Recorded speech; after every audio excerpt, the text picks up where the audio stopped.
Welcome back,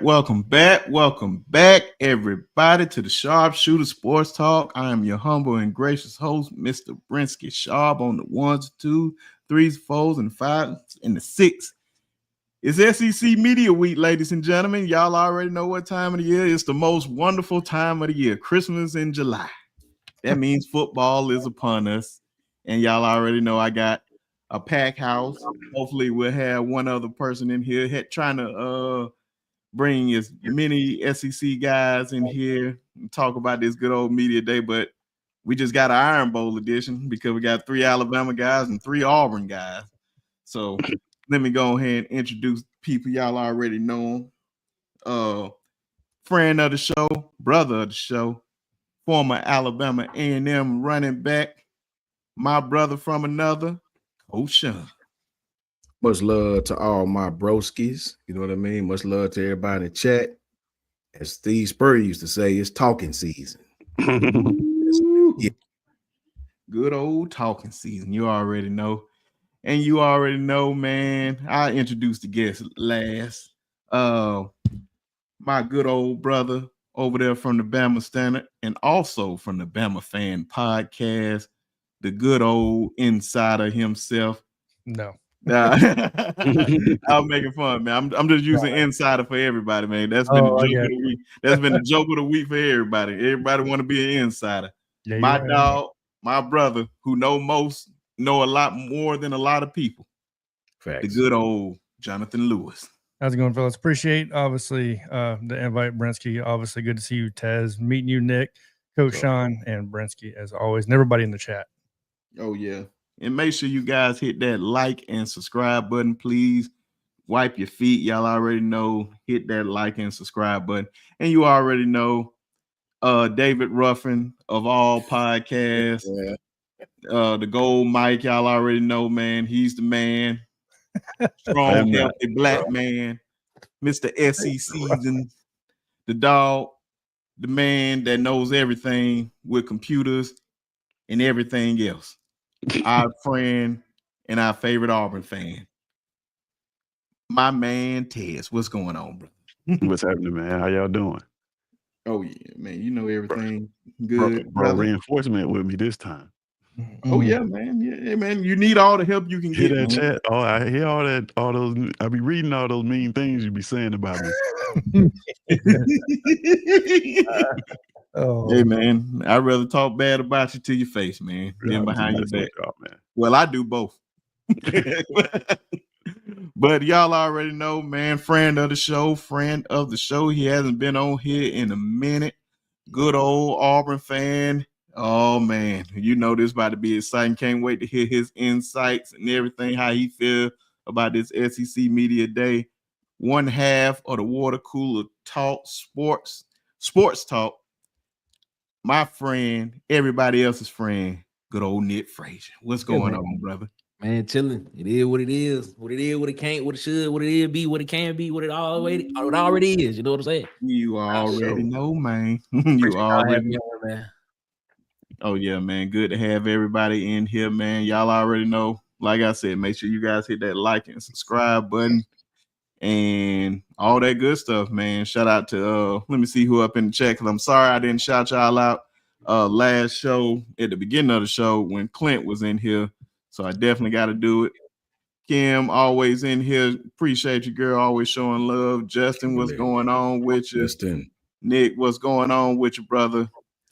DSGB, my brother from another, what's going on, man? Who else up in here, man? Show you love, JJ.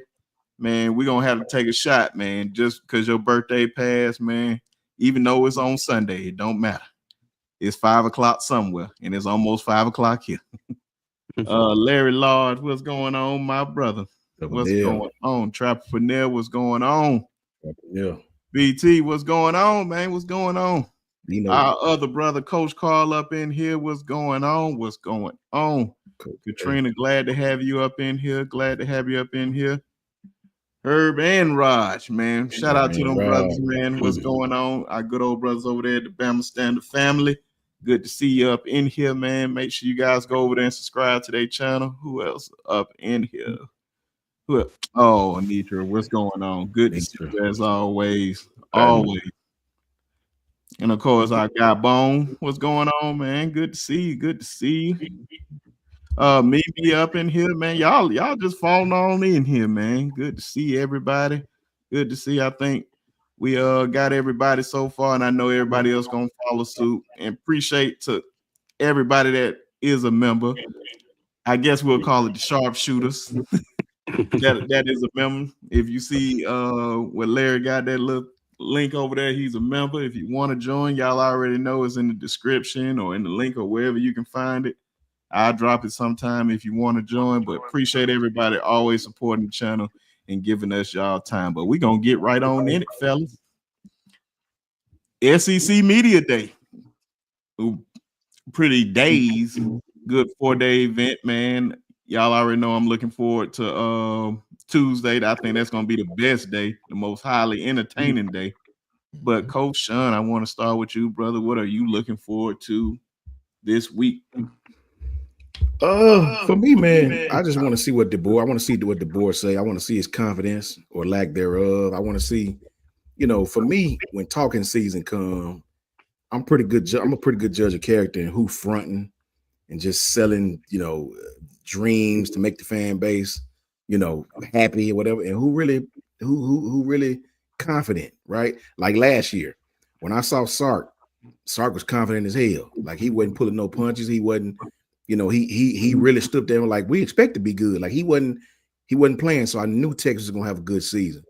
I seen Brian Kelly last year really like he was trembling when he was talking, bouncing around answers, not really answering directly. And LSU didn't have a bad season. So I just want to see people's, body language when it comes to these questions, when it comes to stand up there answering the questions. I want to see Coach DeBoer first and foremost. Since Coach Saban retired, I'm not really a big fan of SEC Media Day, admittedly, but I do want to see Coach DeBoer, and I do want to see his body language going into the season. I want to see his swag or lack thereof. I can tell just from the first few questions. You know what I mean?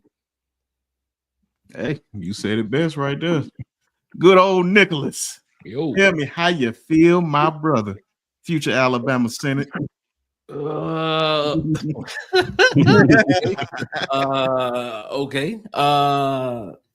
Yeah. It ain't necessarily gotta be Auburn. It can be anything anything. Yeah. I mean, as always, when it comes to SEC Media Days, I just enjoy the commentary around it. I'm kind of more the storylines that's gonna come out of it. Kind of see what the storylines going in and see what they are coming out. Kind of picking out for what Coach just said. Kind of seeing what Coach kind of elevates himself, and kind of elevates the expectations of the team going into this season. If you've watched our show over there, I'm pretty big on Mississippi State this year. I'm kind of interested to see what Mississippi State does this year. A lot of people think I'm crazy, but I'm telling you, man, watch out for Mississippi State. I'm not saying they gonna win 8 games. I'm just saying they're gonna win 60, go bowl eligible. I just feel it. But but no, I'm just looking at the storylines of certain teams. Mississippi State is one. I'm looking to see what Shane Beamer and South Carolina looks like. What's the attitude and the bravado around them. Of course, you look at you want to see what Billy Napier and what's going to happen at Florida and see what they have going on. See what the vibe is around him as well. And then of course you got to look at the standards of the conference right now. The Texas, the Georgias, the Alabamas. And then of course you put in the Ole Misses and look and see what Lane can say, what soundbite he's gonna give. But I'm always just looking at the storylines and the commentary. But of course, going into it, you always look, this whole house settlement and NCAA goal. NIL goal and NIL clearinghouse, which is both of them the same thing, and seeing how this weaves into the narrative of SEC Media Days and the narratives and the notions that we're hearing about, this whole collective paying players now, and seeing what happens and what Commissioner Sankey has to say about that as well too. So I'm just excited. I'm just excited. This is I call this the start of football season, because you basically get everybody that's in the conference in one spot, over a period of days, and it's just gonna be interesting to see what somebody says and what actually happens. So that's what I'm excited about. John, tell me. So How you feeling, brother? I got excited about SEC Media Day this year. So I actually posed some questions, right? As if I'm a reporter. I'm there that I maybe want to ask these guys. So I'll go through a list real quick. Hugh Freeze, Nick, real quick. Is that game in the Plains or is that in OU? Is that in Oklahoma? Oklahoma. That game is at Oklahoma. Okay, so my thing, I think it's interesting that Hugh Freeze brings Jackson Arnold to this press conference, knowing the scrutiny he got last year, knowing that you're going to play Oklahoma. I think that was an interesting move. But of course, we got two Auburn fans, so I got to give a little bit of slight. My second question to him would definitely be, how many rounds did you play before getting up on the stand? But no, I think that's overblown. But anyways, Brian Kelly, are you ever going to win the last game of the season? Lane Kiffin's already a legend at Ole Miss. Build the man a statue. First ever regular season, 10 wins. You know what I mean? He's going to have the most wins, all that great stuff. Lane Kiffin's done a great job there. Clark Lee, do you stay at Vandy if you have a similar year this year? You know what I mean? Like, correct me if I'm wrong, Coach Shawn. Is he an alumnus of Vandy or no? Clark Lee. Yeah, he went to Vandy. Facts. So that may keep them there a little bit longer. In my opinion, Kirby Smart. Look, Gunnar Stockton, the whole season, in my opinion, rides on his shoulder. So I think it's Gunnar Stockton or bust when it comes down to it. Josh Heupel, how do you handle the pressure with Nico leaving, and now you got to back up everything that you put behind you? You know what I mean? You brought in a proven quarterback, in my opinion, and all that good stuff. But the biggest one to me is going to be Sark. Like, you're, in my opinion, and correct me if I'm wrong, guys, give me your opinion on this. This has got to be the most pressure ever put on a college quarterback coming into a season that we've seen in a long time, since I can remember. I mean, everyone is expecting this to happen. Everyone. So, not me. Go ahead, Tez. I just said not me. Oh, not you. So, but you get what I'm saying. The surrounding media, the surrounding hype behind this dude is crazy. I'm not saying us. Yeah. You know what I mean? No, I was just poking fun. But the talking heads, Jeff Lebby, in my opinion, I think the future of the quarterback position is sitting in second string Kamario Taylor. I think the dude's an absolute baller. I like Blake Shapen, but can he stay healthy? Can he correct some things? I think Kamario Taylor's gonna be a baller. Brent Venables, you better beat Jackson Arnold. You know what I mean? So in my opinion, you're gonna have to beat him. And Eli Drinkwitz with Missouri, I keep bringing it up year after year, guys. Still no consistency. The expectations are put there and they fall through every single season. It's up and down. Still waiting on that to happen. Mark Stoops, forever a Wildcat. Sam Pittman, can Taylor Green save your job? Because at this point, you may not have one at the end of this season. And then Mike Elko, can you stop the bleeding mass exodus of transfer portals that have been going on for almost 5 straight years now? Get a great recruiting class, but you lose all of them in what, a year and a half? So, yeah, that's all I got for that. Tez. And I think your mic sound a little different, Tez. I don't know. Is it not? It's more gold today. It's more gold. No, like the actual sound. He's being funny. I'm being yeah. Oh, I don't know. Nothing's different, I don't think. Can you hear me clear, though? Oh, I can hear you. Yeah. I don't know. Okay. I may be tripping, but go ahead. It could be. I don't know. So media days, I always look for coaches to the names that they mention, the names of the players that they mention, not the names that they're asked about by the media, but the names that they volunteer off of their rosters. It always tells me the confidence level that they have in certain players. So I'm always interested in that. This media day, though, is kind of different. I am 100% interested in every single coach's interpretation of the revenue share deal. That's it. That's what I want to hear. I want to hear how you interpreted it. How are you going about your roster? How what are the nuances of it? What are the ins and outs of it? So yeah, that's what I'm interested in, because and not even media days. I thought it was fascinating from Big 12 media days, some of those coaches' interpretation of it, because everybody's was different, and I thought that was very telling. So it's going to be interesting to see here in the SEC, where it's a lot of money flowing around. What are these coaches' interpretation of that? As far as Auburn, man, I don't know. It's funny that everybody is surprised that Jackson Arnold got picked for media day, I remember me and Nick did a show. We picked this lineup to go to media day exactly. It's not surprising. Like, I think like some 85% of the schools that go to media day take a quarterback, and like you want to take the face of your team. It does tell me the confidence that he has in the kid to take him, but like I don't think it's outside of the realm to just take a quarterback just because he just got there. Like if this is the guy who you want to lead your offense, and you're saying that this guy's going to take your offense to the next level, and you took the last guy to media day, right? He wasn't very good according to everybody. So like, why not take this guy? This is the fresh new thing. I don't know. I kind of predicted this. Well, not kind of. We exactly predicted this exact lineup. The toss up was like Connor Lou. It's like, who do we put in that spot? Really, but yeah, that's all I want to see, man. That and the rev share conversations from each and every school. I want to know the perspective of a Vandy school with a lot of millionaires, and I want to know the perspective of a Kentucky. I want to know the perspective of an Auburn, a team with 1 millionaire. Alabama, great recruiting class. What are they doing? Let us know so that we can follow suit. You know what I mean? And I want to hear them talk about, I want to hear a lot of people talk about the 2025 classes too. I know we caught up right now on the 2026 classes, and that's what is the hot button topic, but those 2025 kids haven't played a snap yet. So, and as these coaches are getting ready to prepare for the season, I would think that they would start to focus in a lot more on the young kids that have to actually go out there and play week one. So I want to hear their assessments of that 2025 class, just all around from all the teams. Okay, man. Before I'm gonna let you also go first, Nick. I don't know. We can talk about attendees. We can talk about who's on the hot seat.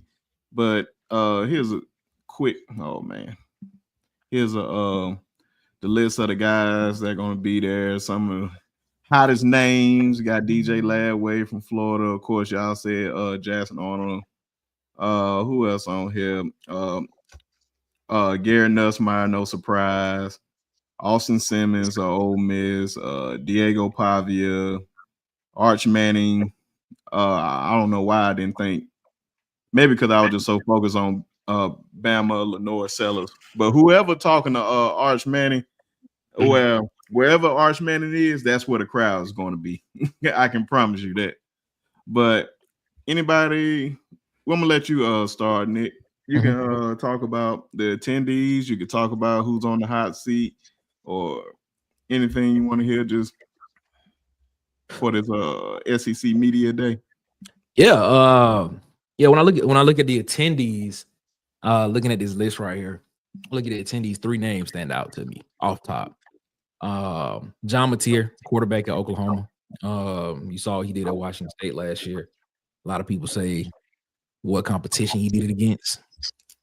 The man, he's coming in with his OC that was at Washington State with him, Ben Arbuckle. So I'm excited to see how he handles the let's call it expansive media presence when it comes to the SEC. Interested in that. And I don't mean to cut you off, Nick. I meant to do one thing before you started talking. My bad. Definitely shout out to Anitra for joining the Sharpshooters. I got to think of our crew or something, but thank you for joining the Sharpshooters. Appreciate you always supporting. Man, always glad to have you here and always showing out. And she also one of the moderators, so definitely appreciate that. And Coach Carl, did I sound like I had more enthusiasm? I know I sound low in a lot of my voice. I'm sorry, man. My bad. But appreciate you always, Anitra. But go ahead, Nick. Yeah. I think the second person that I'm most interested in seeing show up at SEC Media Days is going to have to be Garrett Nussmeier, quarterback at LSU. There's a lot of expectation of Garrett Nussmeier.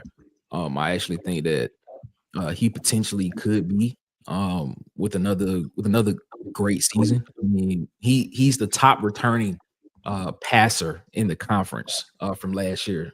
Facts. The only person that was ahead of him was drafted 25th overall by the New York Giants in the first round this past draft.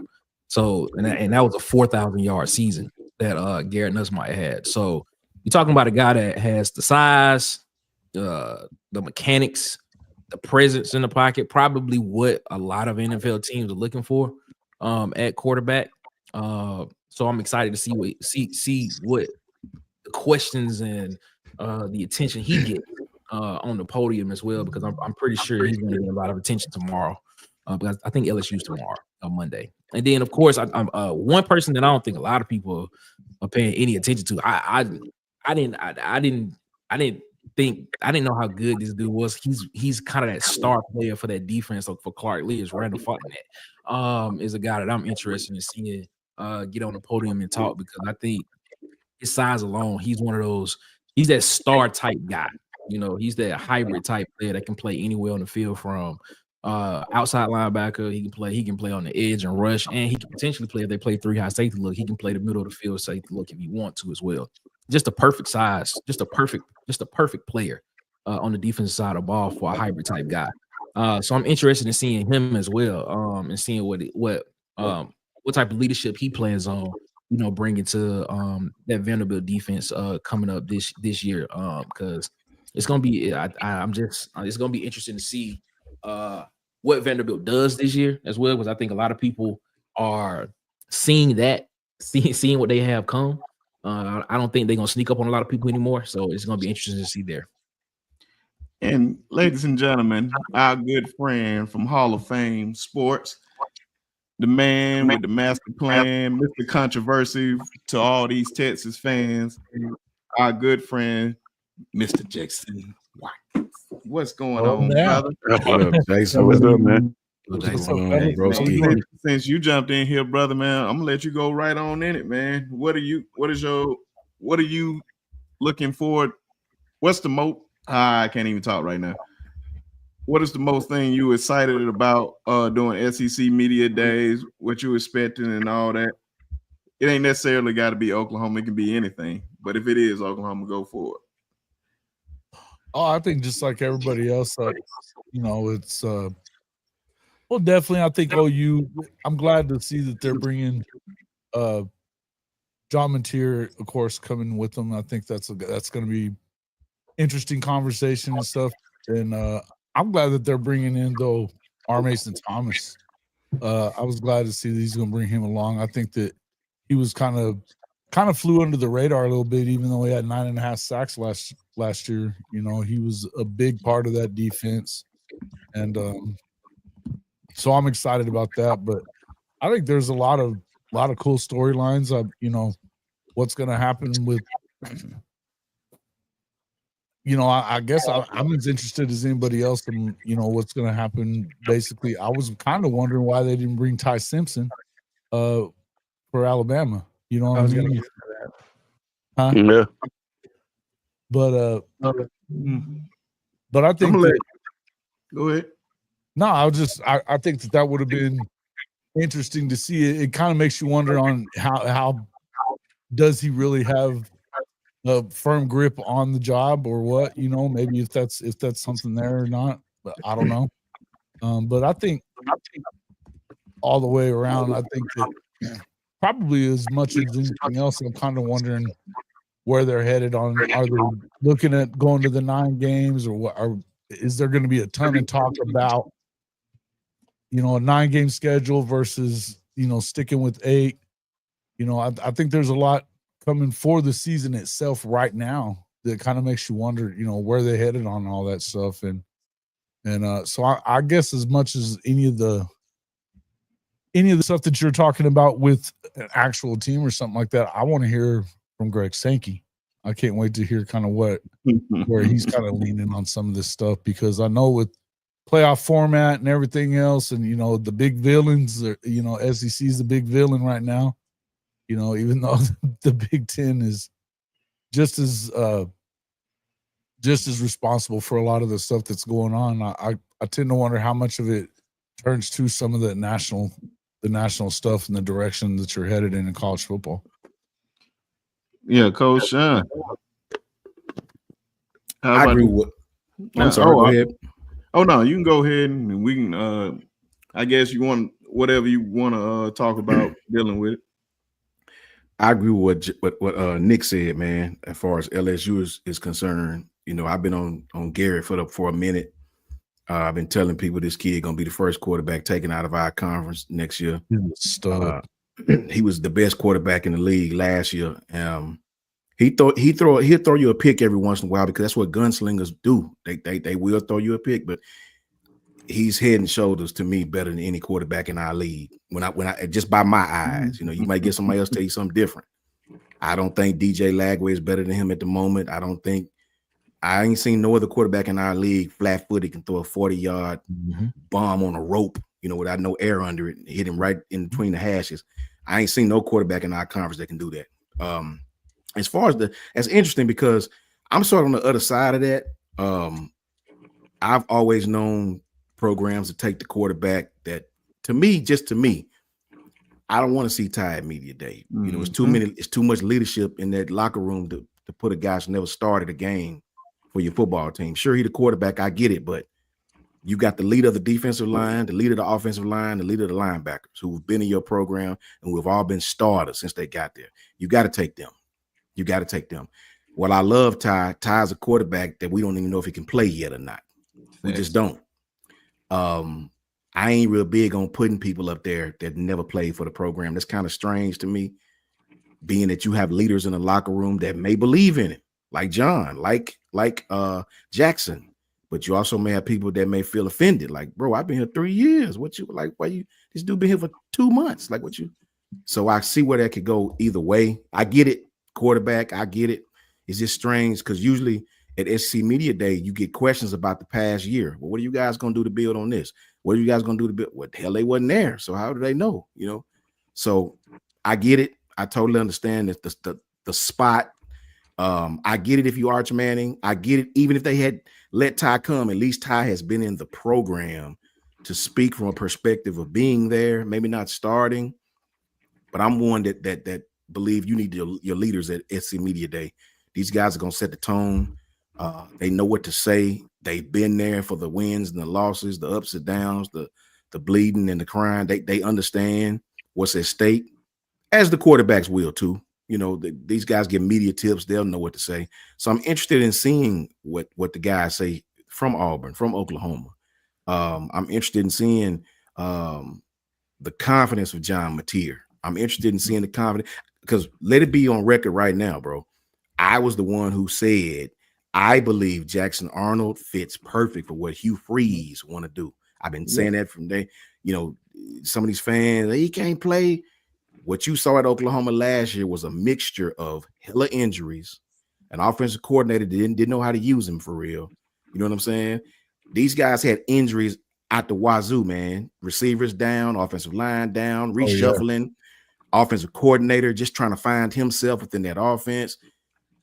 Jackson Arnold can play, man.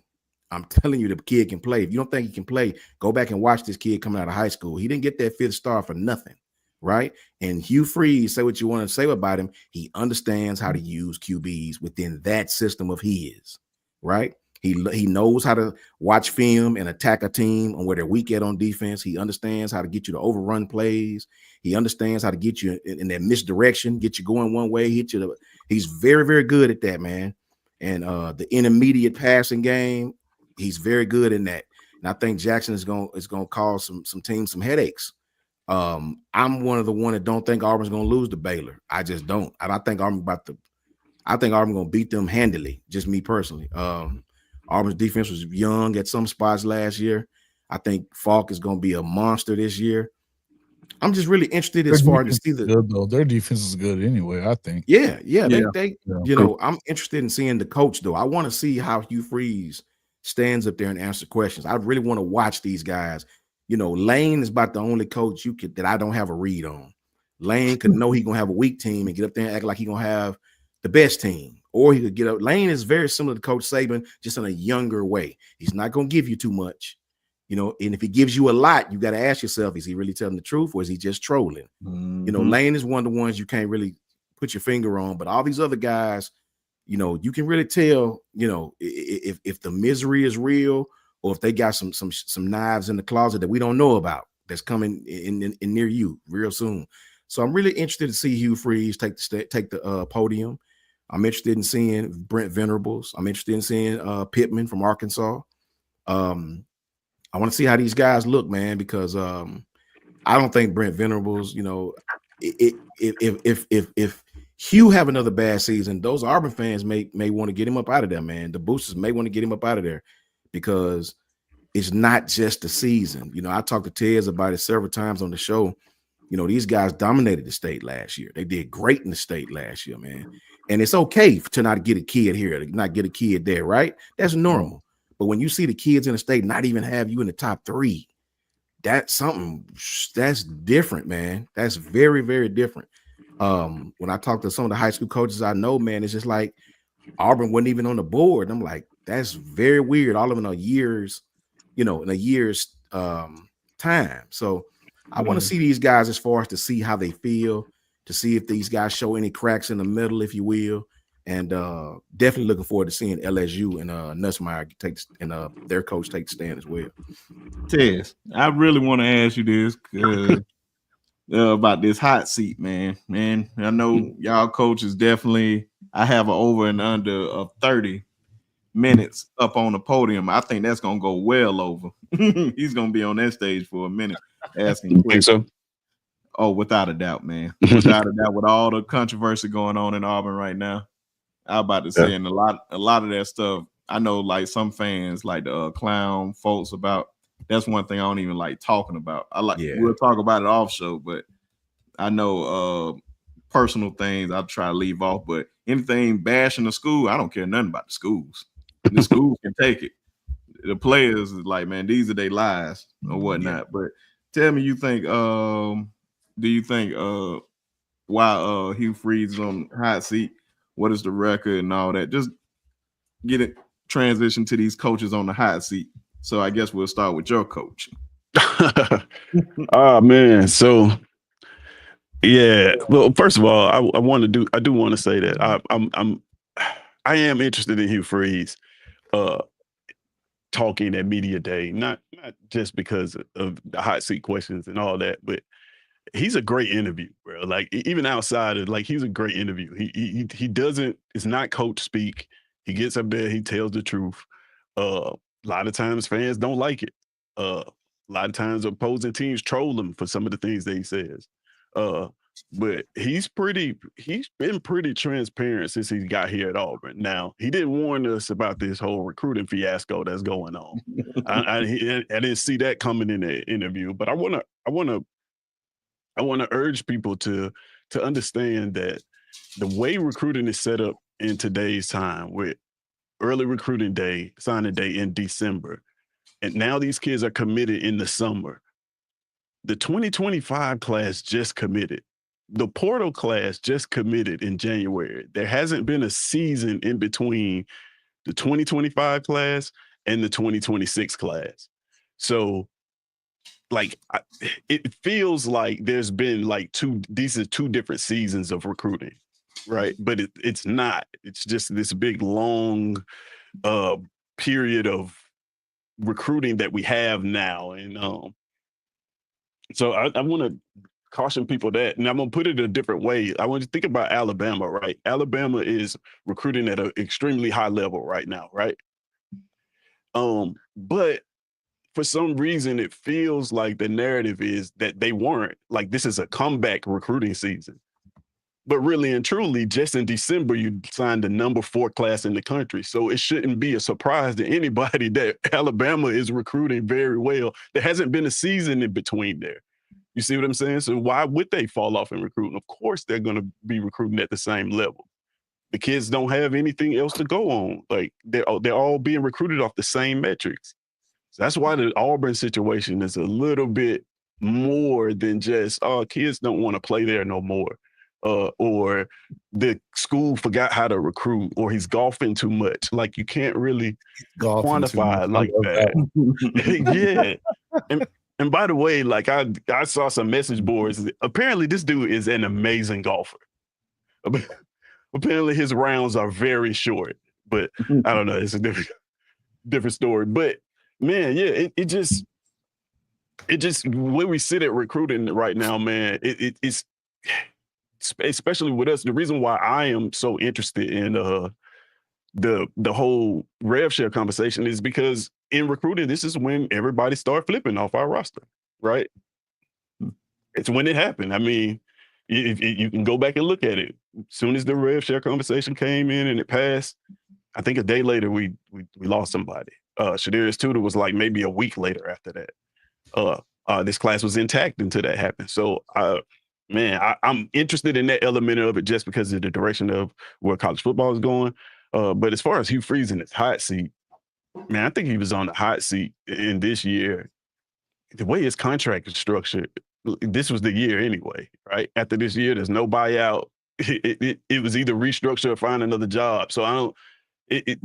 You shouldn't be surprised that in year 3 a coach is on the hot seat if he hasn't won yet, right? So, and he hasn't won yet. So, yeah. Tez, can I respond to Tez? Tez make a good point. Oh, I think Tez, the reason why people were so shocked at the Bama is because we some fans don't understand the severity of getting a new coach after you've had a coach. Forget that it's Nick Saban. Most fans actually don't understand the severity of getting another coach after you had a coach for 17 years, right? So when we lost the coach for 17 years and Auburn just died, yeah, we still had a great recruiting class, but Auburn cleaned it. Outside of, you know what covers the wound up? We got Ryan. We got Bach. So that kind of covers it up. But when you really look at it, Auburn swept the state. They swept the state. They got everybody they wanted out of the state, right? The people who really know recruiting and know the game, that worry them. Like, oh, snap. Coach Carr talked about it the other night. Auburn dominated from North Alabama to South Alabama. They dominated the state. So I think that sit with us people that know, like, it kind of make you worry a little bit, like, oh, wait a minute, hold up. Because that could snowball. Usually when a team dominate the state like that, the next year they dominate the state. That starts something, if you know what I mean. Yeah, I got you.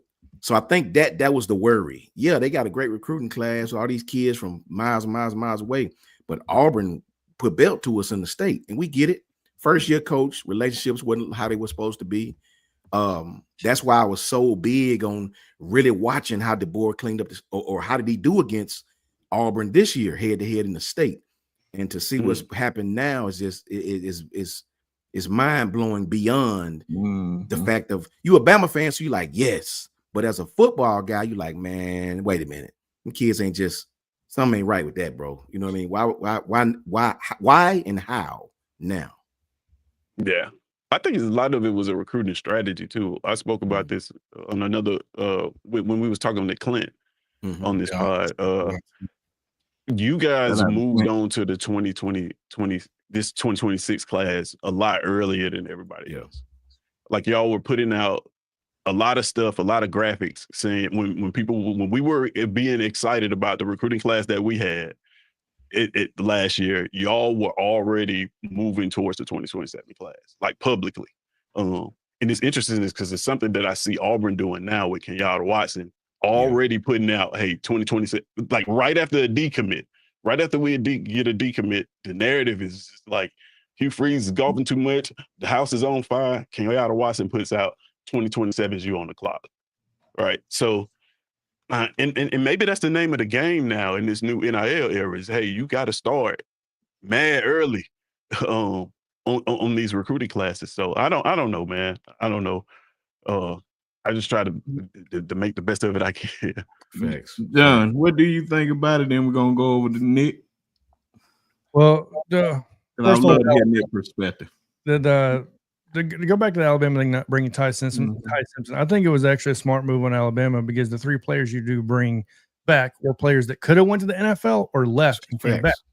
Caden Proctor, obviously he could have left. He came back, and obviously Tim Keenan and Deontay Lawson could have easily went to the NFL. So.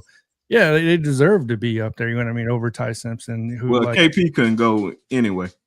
Yeah, but you get what I'm saying. Like, yeah. Like, it was definitely deserved at that point.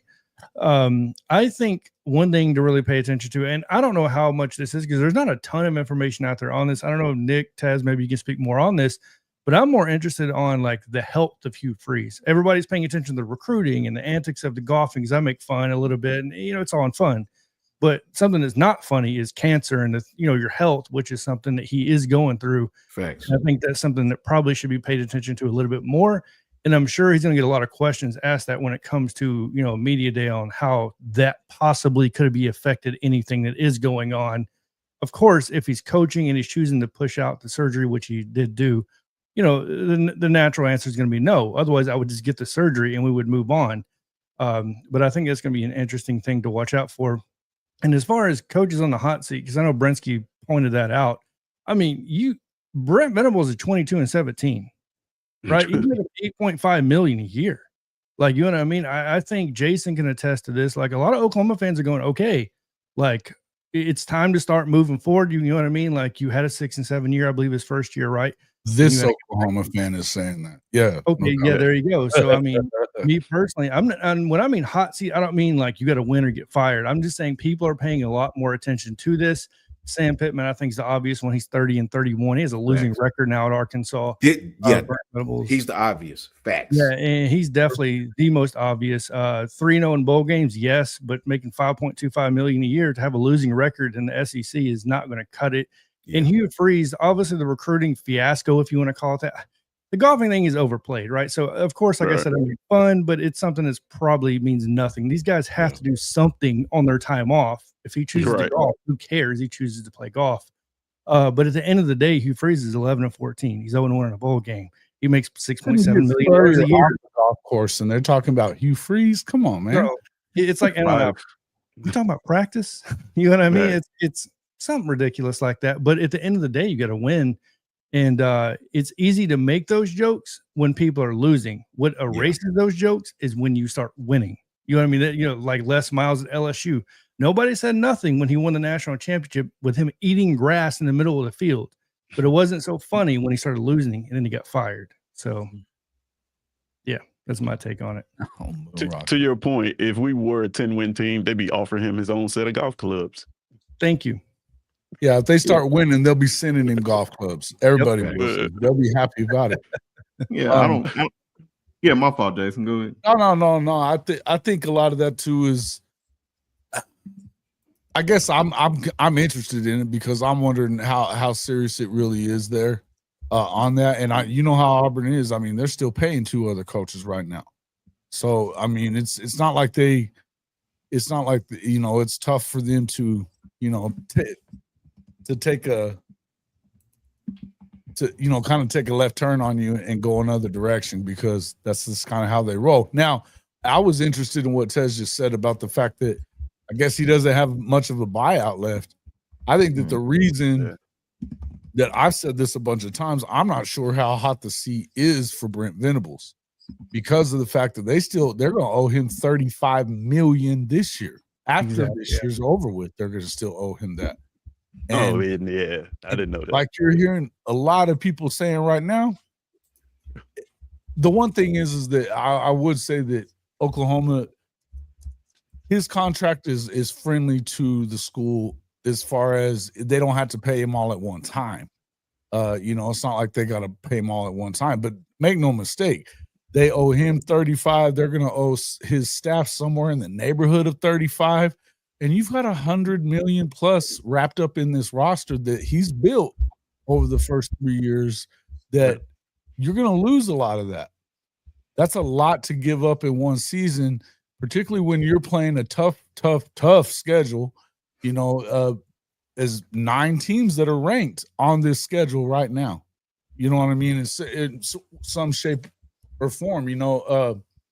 I think a couple of them aren't necessarily ranked in some polls and they're ranked in others, but in the end, you're still looking at probably the toughest schedule for any, competitive team, I guess, in the SEC for sure. I think it's them and Florida. They got ridiculous schedules, but the expectations are certainly high. And I think that there's, as much as I say that about the money, I guarantee you that there are enough of us that are OU fans that expect more than this. Coach Shawn, you brought up the fact there was a lot of injuries there. The offense certainly had a ridiculous amount of injuries. Now that's something ridiculous. Facts. It was stupid, and I think that there's a lot to be said for what was going on with the medical program. It's why you ended up losing a guy like Nick Anderson. You know, a lot of those guys that are no longer with the program anymore, it had something to do with that. You know, with the fact that there were some interesting things going on with the, you know, sports medicine team. They went in and they're replacing a lot of that as well.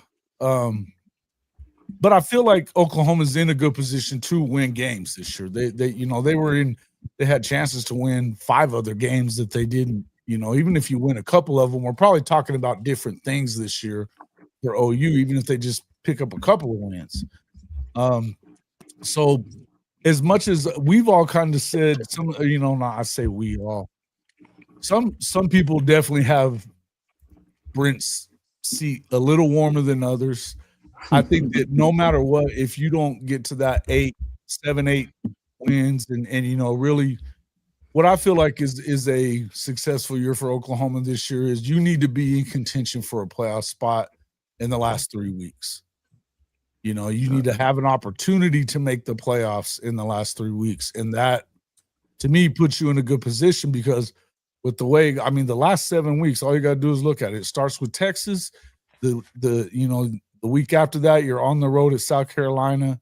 You got a week off. Then you're home with Ole Miss.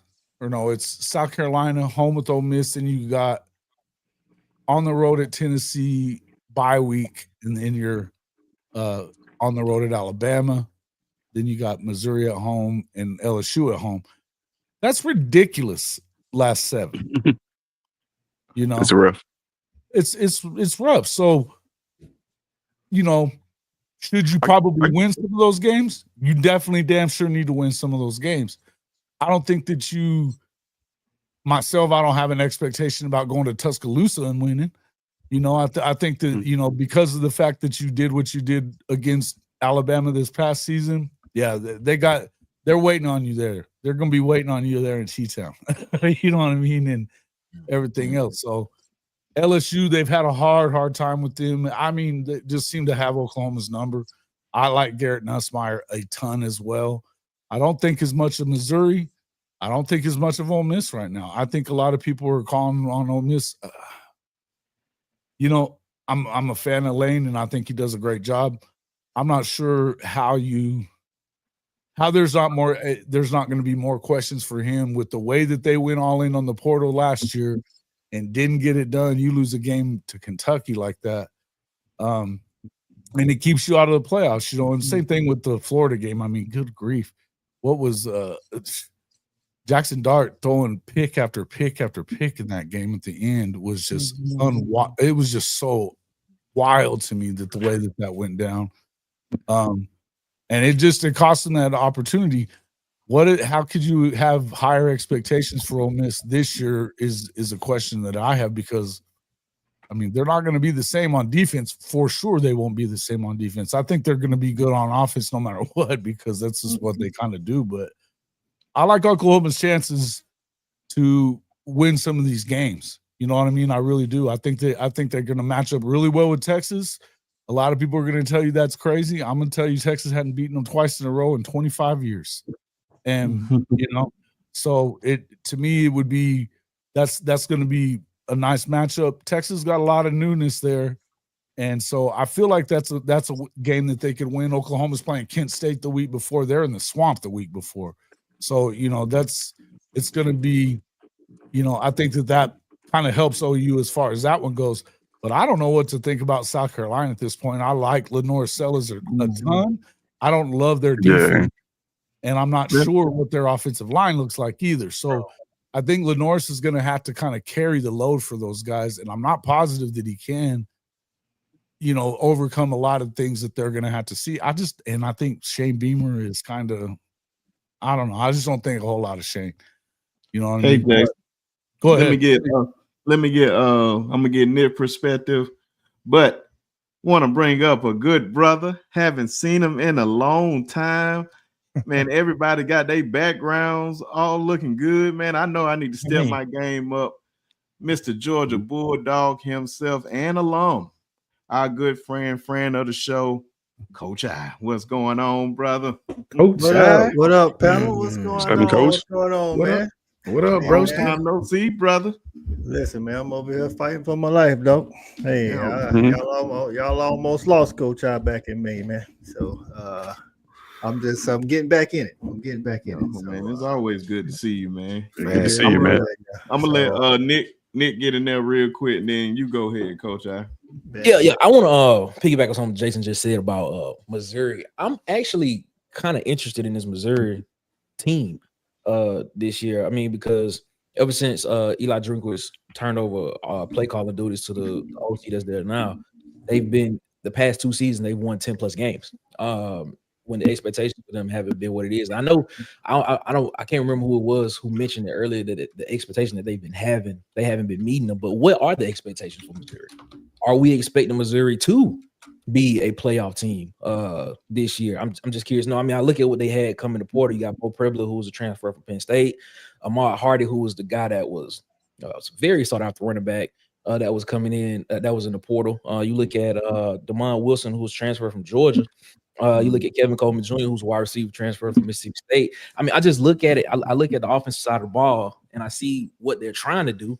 I'm not so sure about. I don't know if the wide receiving core is going to be as explosive and effective as it was this past year. We had Luther Burden, but then you have Zion Young and you have Damon Wilson and you have Jalen Kenneline coming on the defense side of the ball. I'm looking at Missouri and I'm like, I think Missouri's still going to be formidable to a degree. I don't think you have to. I don't think you look over them. But a question I do want to ask you all, that I want to pose to the panel here is: Do you all view Auburn and Oklahoma in the same boat?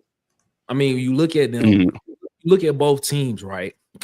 They've kind of underperformed with the new head coaches here. I think Oklahoma was 6-7 last year. Auburn was 5-7 last year. And I want to pose a question to you all. Even if both teams were to only hit 8 games this year, is that enough?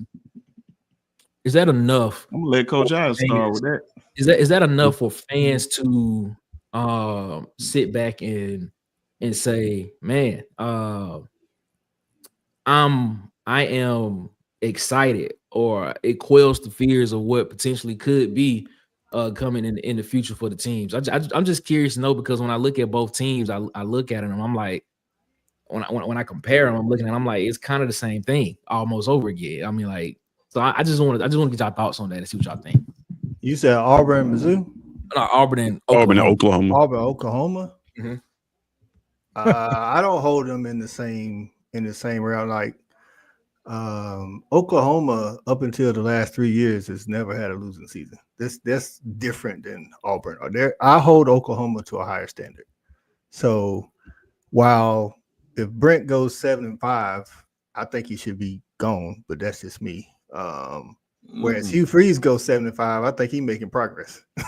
So, I mean, to be honest with you, because Oklahoma, it's not that I think Brent is that much is a better coach than Hugh. It's just that Oklahoma's on a different level than Auburn in my book. You can't go 20-some years and be 9-10 wins every year, and then all of a sudden now 7-5 is good. Like, it's different expectations. It's just like, I'll be honest with you, it's like comparing South Carolina and Georgia. Like, South Carolina go 9-3, people be like, "Oh man, he put together 2 9-win seasons." We go 9-3. I'm like, Georgia done fell off. You know what I'm saying? So Yeah, that's where I am with the comparison. I mean, and I don't think it's gonna get any better for Auburn right now. To be honest with you, I think they got some great talent, and I think Oklahoma got good talent, but their schedule is, it's just. Let me offer a rebuttal to that. Okay. So let's say, okay, so you saying Oklahoma has not had a losing season in some years or something like that. Bob Stoops and Lincoln Riley never had one, and Bob Stoops took over in like 99, right? The last time they had a losing record was 98. Yeah. Right. Okay. All right. So let's take a little history down college football. Okay, so now that the we all know that Oklahoma was in the Big 12, if I'm not mistaken. Facts. All right. So they moved to the SEC, which I believe everybody here believes is the best conference in college football. I think everybody knows that the competition is tough. does the competition level matter of with them moving from one conference to another and kind of sit there and let you know that, well, maybe that has something to do with it? Does that mean anything to you when you say you put Oklahoma on a different level? But when that started, the Big 12 was actually the better conference when that started. Okay, all right, that's understandable. That's but true. for the past, that's understandable. But let's look since 2007. Let's look at since 2007.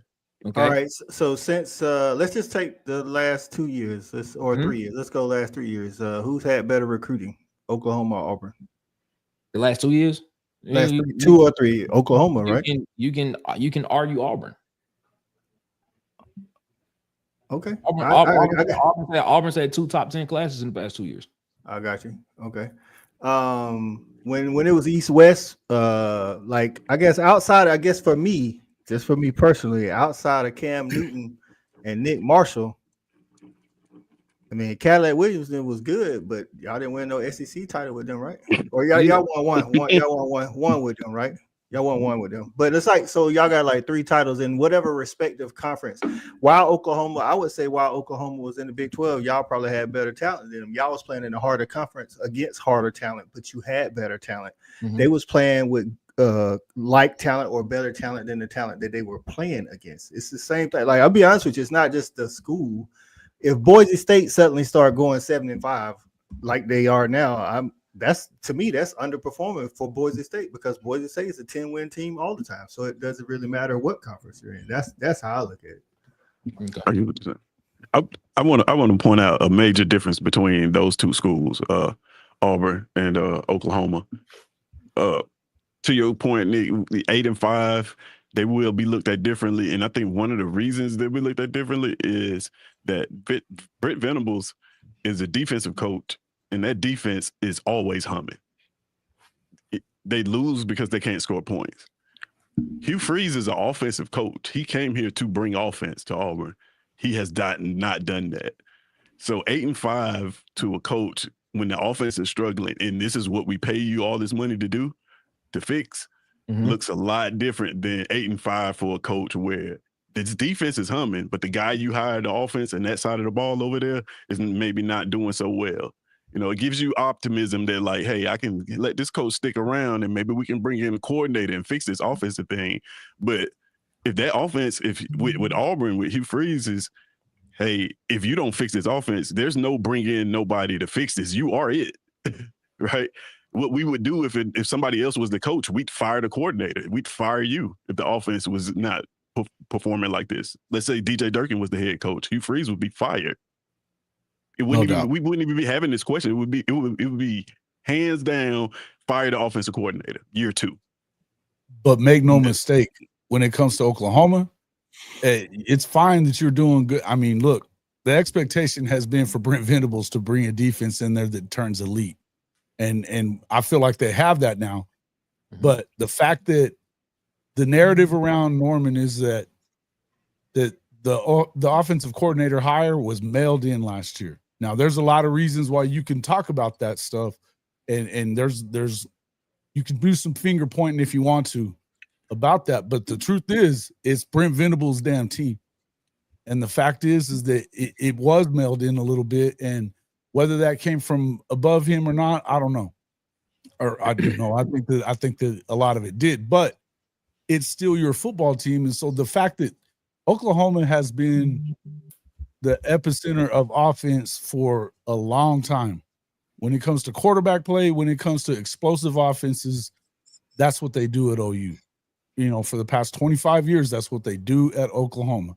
So the fact that that's the worst offense I've ever seen at the school last year definitely falls back on Brent Venables. And if his seat is hot, it's because you thought way too much just about your defense and not damn near enough about your offense. You know, again, we could talk about injuries and all that other stuff, but the truth is that wasn't the only thing going on there. So can I chime in, Brinsky?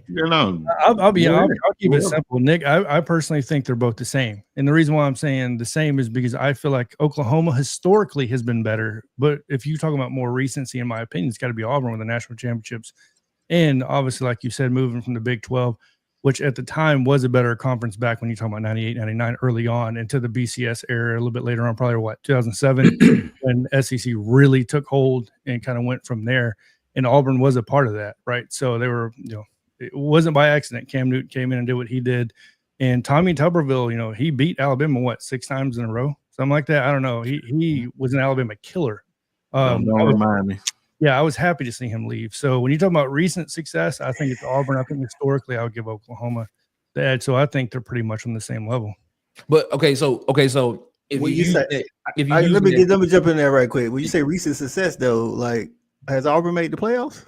No. But what I'm saying is, you said recent success. Lincoln Riley made the playoffs like 4 years in a row. But what you're doing is you're creating this against everybody else. I'm doing Oklahoma, Auburn. That's what I'm doing. I'm doing Oklahoma, Auburn. Okay, well, who won the most recent national championship? In 2010? Well, yeah, I'm just saying, who won the most recent national championship? That's what I'm saying. Right. It was 15 years ago, and Oklahoma went to the playoffs 4 times when it was just 4 teams, not because it was an expanded field. I got it. That's what I'm saying. But that's success. It's not just championships. It's success. It's a consistency. They won a championship, and then the next year had a losing season. That's what I'm talking about. Are we talking about historically or no? Like... I'm about to dive into it. So what I was asking was, all right, what I was asking was, the fact of the matter is, when you look at both fan bases, right? The expectation for Brent Venables, I think, and Jason, you can attest to this. You can tell me if I'm wrong or not. A lot of people feel as if he hasn't lived up to the expectation of what Oklahoma could be in this era. Same thing with Auburn. Same thing with Auburn fans. A lot of people feel like Auburn, Hugh Freeze, within these past 2 to 3 years, has not lived up to the expectation of what Auburn football could be. You talk about 2010, you talk about 2013, you talk about 2017 with Jarrett Stidham, the 2017 and 2018 season with Jarrett Stidham. You can talk about the 2019 team with Bo Nix as well. But why I asked that question is, you look at the success. When you look at these teams and you average it out, these teams have been 6, 7, 8 wins. I mean 5, 6, 7 win teams on a yearly basis. I'm asking is, if they were to win this year 8 games, let's just say both teams go 8-5, or 8-4, they win and they lose a bowl game, or they go 7-5 and win a bowl game and they win 8 games in a season. Is that enough for the fan bases to be like, all right, we are excited, we are optimistic about what the future is with these 2 coaches at the helm of the program? Is what I'm asking. I don't think either fan base would be happy with that. Okay. But I would say to me, overall, there would be more heat on Brent going 7-5 regular season and then winning a bowl game, as opposed to Hugh Freeze going 7-5. You guys will still be disappointed and like, what's going on, but not like overall, not for bro. If we go 7-5 and the offense look the way it's been looking, okay. What if you go 7-5, but the defense is not good, but the offense is, and you hire a Hugh Freeze to be offensively? Then that's a different conversation. But say 8-4. Say 8-4. We all say 8-4. We all agree. Do 8-4. Oklahoma got a good defense, right? We all agree they got a good defense, right? Oklahoma. They go Oklahoma. That's what I mean. Oklahoma. We all agree, but that Oklahoma got a good defense. But if they go 7-5, they're not just because they hired Brent to turn the defense around. They're not gonna give them a pass for the offense being bad. They're not. That's what I'm saying. Like, in your case, what happens if Hugh Freeze has a good offense but a bad defense? You'd be like, well, at least the offense was humming. We moving in the right direction. But that's not gonna be the case at Oklahoma. It's not. Yeah. It's 7-5. I'm not gonna say go get fired, but I wouldn't be surprised. What you said, 8-4, Coach Shawn? Yeah, do 8-4. 7-5, I think both in trouble. 7-5. 8. Believe it or not. Believe it or not. Is hard. I know it's year 3. I know it's just one game, but 8-4 just is way better than 7. I would tell you that. I would tell you that because of what I said earlier, I think that buyout is problematic for OU. I think what if the buyout wasn't a problem, Jason? What if the buyout wasn't a problem? Oh, his ass would be gone. Okay, so that's my look. But if Oklahoma go 8-4, I still think Brent deserved one more season because of last year. Oklahoma goes 8-4, there he's getting another season. That's because these guys had crazy injuries, crazy. Yeah. I think if Auburn go 8-4, Hugh should get another season. Who would feel the best? His question is though, who would feel the best going? Yeah, that's my question. Who would you be more optimistic about the future of the program? I think if Auburn 8-4. I think with Jackson Arnold, if Auburn go 8-4 with a young quarterback like Deuce Knight coming up for the future, I think Auburn fans would be more You should be over the moon. You should be over the moon. I don't know, bro. That's all. Because 8-4 means they going this way, right? That's real. Let me tell I you, think the fan base. Go ahead. Sorry, go ahead. That 8-4 could easily turn to 10 wins the next season. Yeah, so I think the fan base actually probably would feel better. But if you look at it realistically, 8-4 for us isn't that much of an improvement like it seems. Sure, we won 5 games, but with a healthy field goal kicker, we were 8-4 this year. Yeah. So you see what I'm saying? Like we were leading in the fourth quarter in like majority of the games we lost. So 8-4. Like it has to look a certain way. The offense has to look a certain way. You give me 8-4 and the offense looks great, okay. But if you give me 8-4 and it's because of the defense and we limped on offense again, what am I paying you for? It's hard to fire. What if you go 8-4 with Deuce Knight coming up next year and you lose 2 of those 4 games in overtime, right? You go 8-4. The offense still you go 8-4. I still have to see what it looked like. I still had to see what it looked like because in Brett Venables' defense, man. I say, do you guys play Florida next season? No. I think we got Baylor, Ball State, South Alabama, Oklahoma, Texas A&M, Georgia, Missouri, Arkansas, Kentucky. Say Texas A&M, Missouri. You lose both of them in overtime, but you still go 8-4, right? Offense is not don't look bad, right? Got a young quarterback coming. Arnold's a 1-year rental, right? Do you fire your coach then? Do we beat Bama or Georgia? Because that matters. Nah, you didn't beat neither one of them. Oh, yeah, I did. That's okay.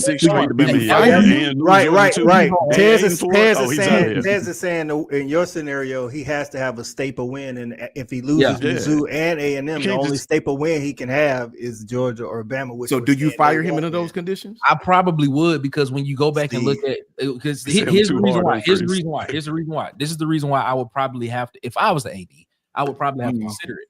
For the simple fact, because when you go back and look at the 2023 season before last, not the 24 season, 2023 season, you look at the Auburn-Georgia game at home, Auburn was a Brock Bowers drive away from beating Georgia. Thanks. All right. True. When you go back and look at the Alabama game that year, everybody knows what happened in that game. Auburn was leading that game. It was a 4th and whatever. And it was just a perfect pass to the back pylon in the end zone. Alabama won the game. So, I mean, when you look at that, they only sent one guy. They only rushed one dude. That part. So when you tell me if we can't, that tells me at home, and then you look at this schedule this year and you have Georgia and Alabama at home, that tells me that you should be able to win that game at the house. You know what I'm saying? So if you go into overtime and lose those games, or you lose it, or you lose it in the fashion that you did these past couple of games, I gotta consider it. Gotta cut him. Okay, I gotta consider it. I'm not saying I would, but it would have to be a very strong conversation. I did want to point out for the record, during that Auburn and Georgia game, I was right next to Tez and Alabama A&M homecoming, getting drunk with this man. So don't want to point out that. I will say, I'll tell you what kind of party it was. I had to rewatch that game again because I didn't remember much of it. Partying at A&M will do that to you. Trust me. And we were playing Tuskegee game. We got our ass whooped. Just a reminder. I'll say this too. I will say this too. I think that Auburn is a situation where, when you have your big, the biggest rival is Alabama in your state, and it can seem like it's a lot different on the trajectory than what it is. Facts. I think that Auburn get a bad rap. Progress looks different. To Nick and Tez's point, Alabama. I think that goes to Nick and Tez's point, because they got the same shot at the same recruits in the state of Alabama that Alabama has. They got the same shot at the Georgia, the people all across the line at the Georgia. They got the same money in the SEC. So I get that. You know what I'm saying? Like what Tez was saying. Like, we should be expected to win. If they go 7-5, he should be out. Or if they go 8-4, it's how it looks. You know what I'm saying? Yeah. But coach, look I'm at just this. saying, just coach your side of the ball, man. That's all. I say you guys got a bad rap, man, because for years, what other school do y'all know of for years that played Alabama and Auburn a week apart from each other? I think it was a week or two apart, wasn't it? That's true. Alabama and Georgia. Well, before they complained, or something like that. Yeah, before Gus corner. Yeah, before Malzahn complained about it, it was. And this is when Bama and Georgia were switching places at number 1. Right, you know what I'm saying? Right. And they had to play both of them. Ain't no other school in the country gonna win them games, man. Yeah.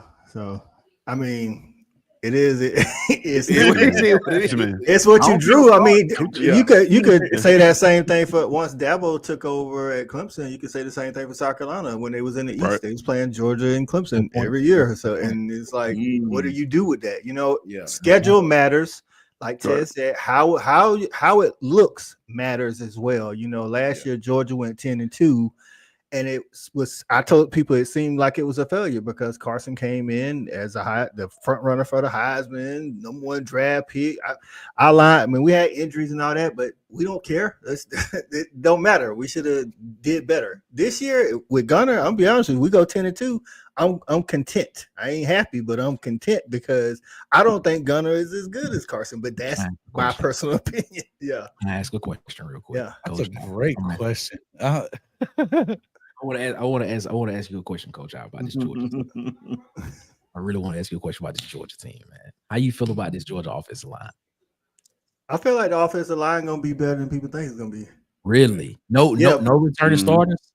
No, we got 2 returning starters. We got our left guard, Michael Morris is a starter, and technically, if we say like Ernest Green was the starter, but Ernest Green didn't have a good sophomore campaign, but he's a returning starter. But we're moving him to the right side now, which is where he should have been the whole time.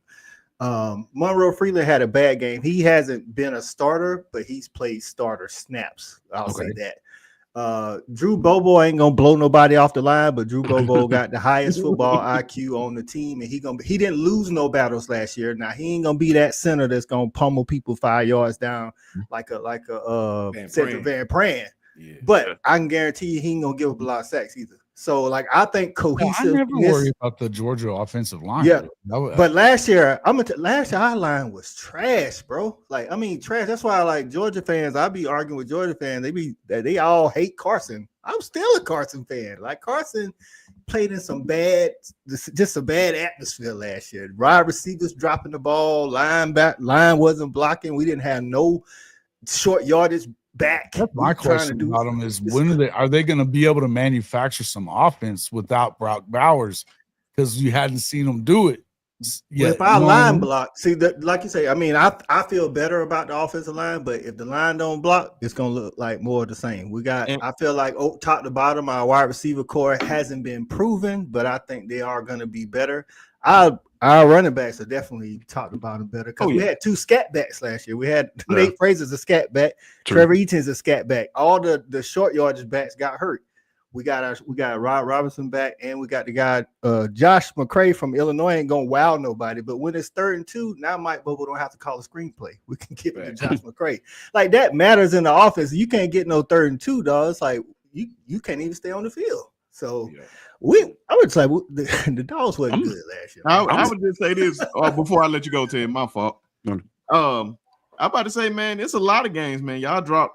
Like the receivers were dropping a lot of balls, man. It ain't like a lot. They ain't help Carson out. Carson like threw the ball to him. They kept dropping. Right. It's why I was trying to tell a Georgia fan, like in the Alabama game, they had a pick 6. Now the DB did exactly what he was supposed to, but had Arian Smith not ran the wrong route, the play was for Arian Smith. He runs the wrong route. He was supposed to run like a tunnel screen, and instead he was running like a regular wide receiver screen. Had he ran the right screen, he would have caught the ball and got tackled immediately.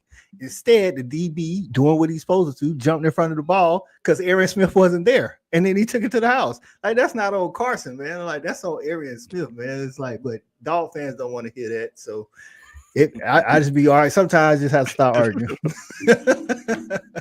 Man, I'm actually high on Georgia, man. I'm high on Georgia for I'm high on Carson Beck because usually whenever you see I know that sounds crazy, but usually whenever you see elite quarterback play, a bunch of yards, you see elite receiver play.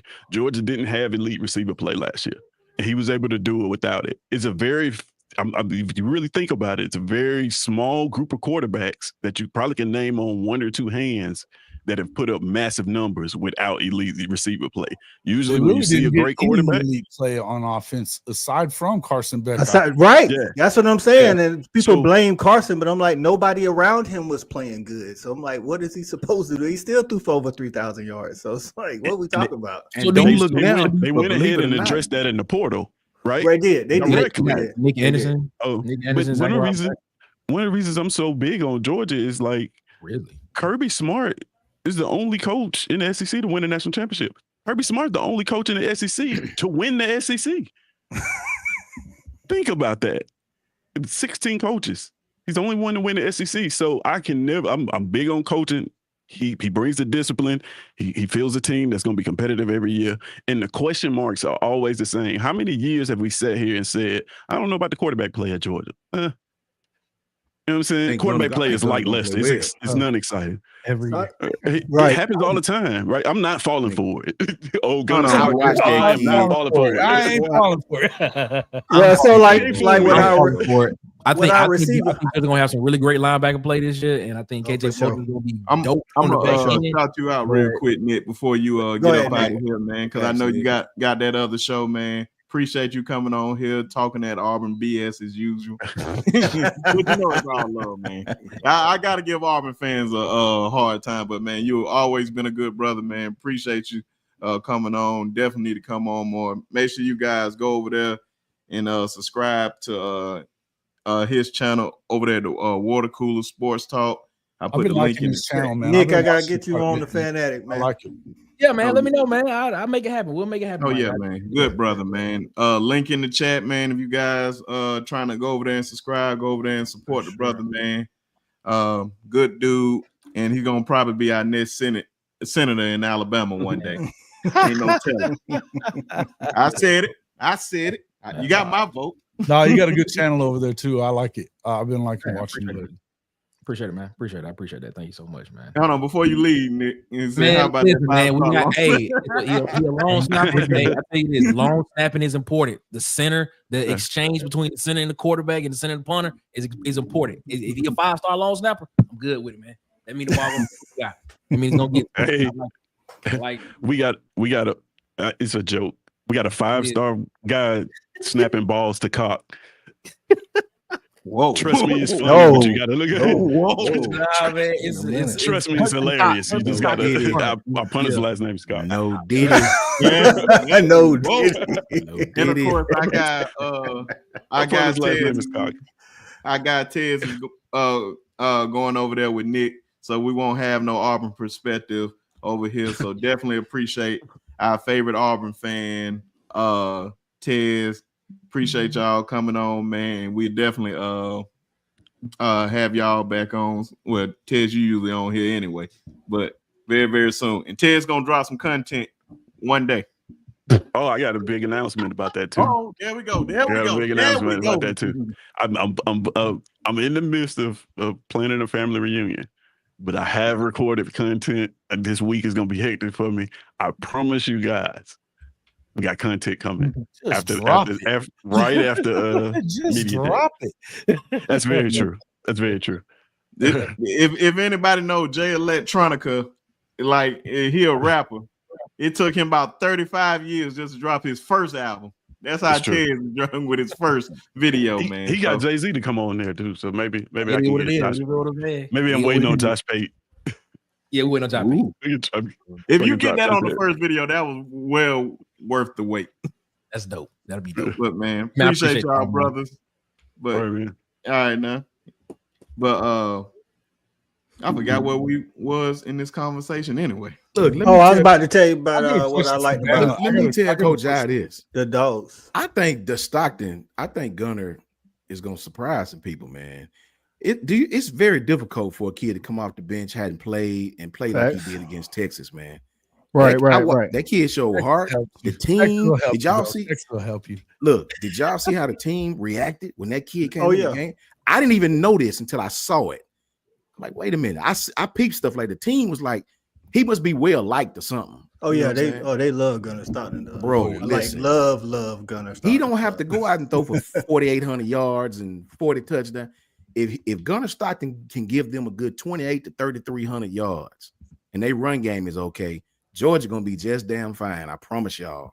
All right, That's shout what out to might happen. Latoya and Coach Carl and Kimberly. They said it won't let me. I don't know. My chat ain't working for some reason. I don't know. So shout out to them. My bad, Jason. No, I your just chat ain't I working? guess that would be my question chat, about yeah. Georgia. It's on my side. I think offensively, I don't know what exactly to think about what Gunnar Stockton's going to be. I think that when you come in those situations, they also don't have any film on you, so there's going to be an adjustment time. But I think the biggest question that I have right now about Georgia is what's this defense looking like right now, because they had to actually hit the portal to fill some spots on the D line, which is unheard of. You know, it's unheard of to me at Georgia. So it not that it never. But we hit the portal. We hit the portal for Xavier McLeod year before last, and then we hit the portal. We got that guy from Miami. It feels like you had to go a little deeper because you didn't. I don't know, man. I mean, I get what you're saying, but you were already so strong there too. You know what I mean? It just felt like you had guys that were. You're just. Well, it's more injury, just kind of like OU on the O line. It's more injury why we went to go get that guy. Same thing with Josh McCray. If we don't have injury, Branson Robinson never leaves. Rod Robertson is there. Yeah. Those are our two short yardage backs. But because both of those guys got hurt last year, Curry's like, well, I'm not going to leave it up to chance this year. That's kind of like, I can tell you that guy Horton from Miami, I mean, unless he's just blowing people away, he probably won't see a lot of snaps, to be honest with you. Y'all got a young kid that I prayed came to Bama. Elijah Griffin. And they say bro. I ain't listen, I'm just saying what the beat writer's saying, that he might get starting snaps by the man. I'm telling you, he tearing the club up. Go watch that kid film. Right, you know, me and Ty had a little ongoing, thing going back and forth because we wanted Justice, and Justice. Hey, he said Texas just came with a better package, but we wanted all three. We wanted Justice, Elijah, and the other guy. He come off the edge. Elijah, man, played the two. They say Elijah is like ready day one. And like with the receivers, I'm happy about the receivers, not even for the drop ball aspect of it, because the biggest thing was they couldn't block on the edge. You can't run no outside zones. You can't run no screens. You can't run nothing if nobody's blocking. And we get Kobe Young back, who's 6'4", and then he's a big body, great blocker. We bring the guy in, Noah Thomas from Texas A&M, big body, can block really good. So not only do I think they'll catch better, when we're trying to run those screens in those outside zones, those outside runs, we'll have better blocking. Because if you don't have blocking on the outside, tight ends didn't block well last year.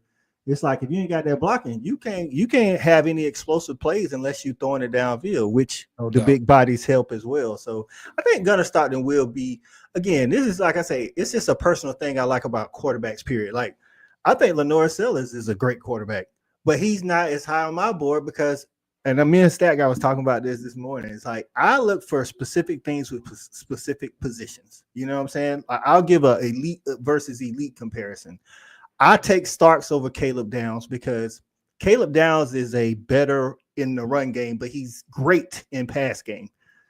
But Starks is better in the pass game, but he's great in the run game. And I want my safety, if I got to pick and choose one, I want him to be better in the pass game because of the way college football is played now. You know what I'm saying? But you can't go wrong with either one. But that it's just personal preference. And with Stockton, he's a straight line thrower. You know what I'm saying? So everything's on the rope, everything. So now when I need to throw that deep over route, or you know what I'm saying, you got to get it over if they playing cover 2, you got to get it over the corner right in front of the safety. But you know what fix that, Coach? Reps. True. You know what I'm saying? It's a concern because I haven't seen it. Let's just say that. It's a concern. I'll say this on Gunnar real quick, man. Gunnar Stockton, what I liked about him is he played just like a typical young quarterback. Notre Dame done some things to confuse him, got a little pressure on him. He held the ball at times. All that come with reps, man. The reason why I think it's gonna be successful, this kid ain't nervous. You could tell the kid ain't nervous about nothing. The kid don't mind doing what he got to do for the first down. He reminded me a lot of, as far as attitude, of AJ McCarron. AJ was like that, man. Yeah. AJ didn't mind. The team followed AJ because of how he was, man. Not necessarily his play. They love Stockton, dog. And two things Yeah. you'll see different from our offense this year is you'll see a lot more downfield passing because Yep. that's what Stockton likes to do. He likes to push it downfield. If you watch his high school, that's how he broke Trevor and Deshaun Watson's record in Georgia because he's always throwing the ball downfield. Yeah. Which is why we went out and got Noah Thomas, got Kobe Young back, got CJ Wiley, all 6'4" and up, so they can go down and get it. And then you'll see a lot more I would say creases in the line when it comes to the run game because with Carson, you never was afraid that he was going to pull the ball and run it. You know what I'm saying? Like, right. why would No we? threat. Yeah. So now these defensive ends, they're crashing down on the line. You watch a lot of our film from 24 and you'll see the defense ends making the play at the line of scrimmage.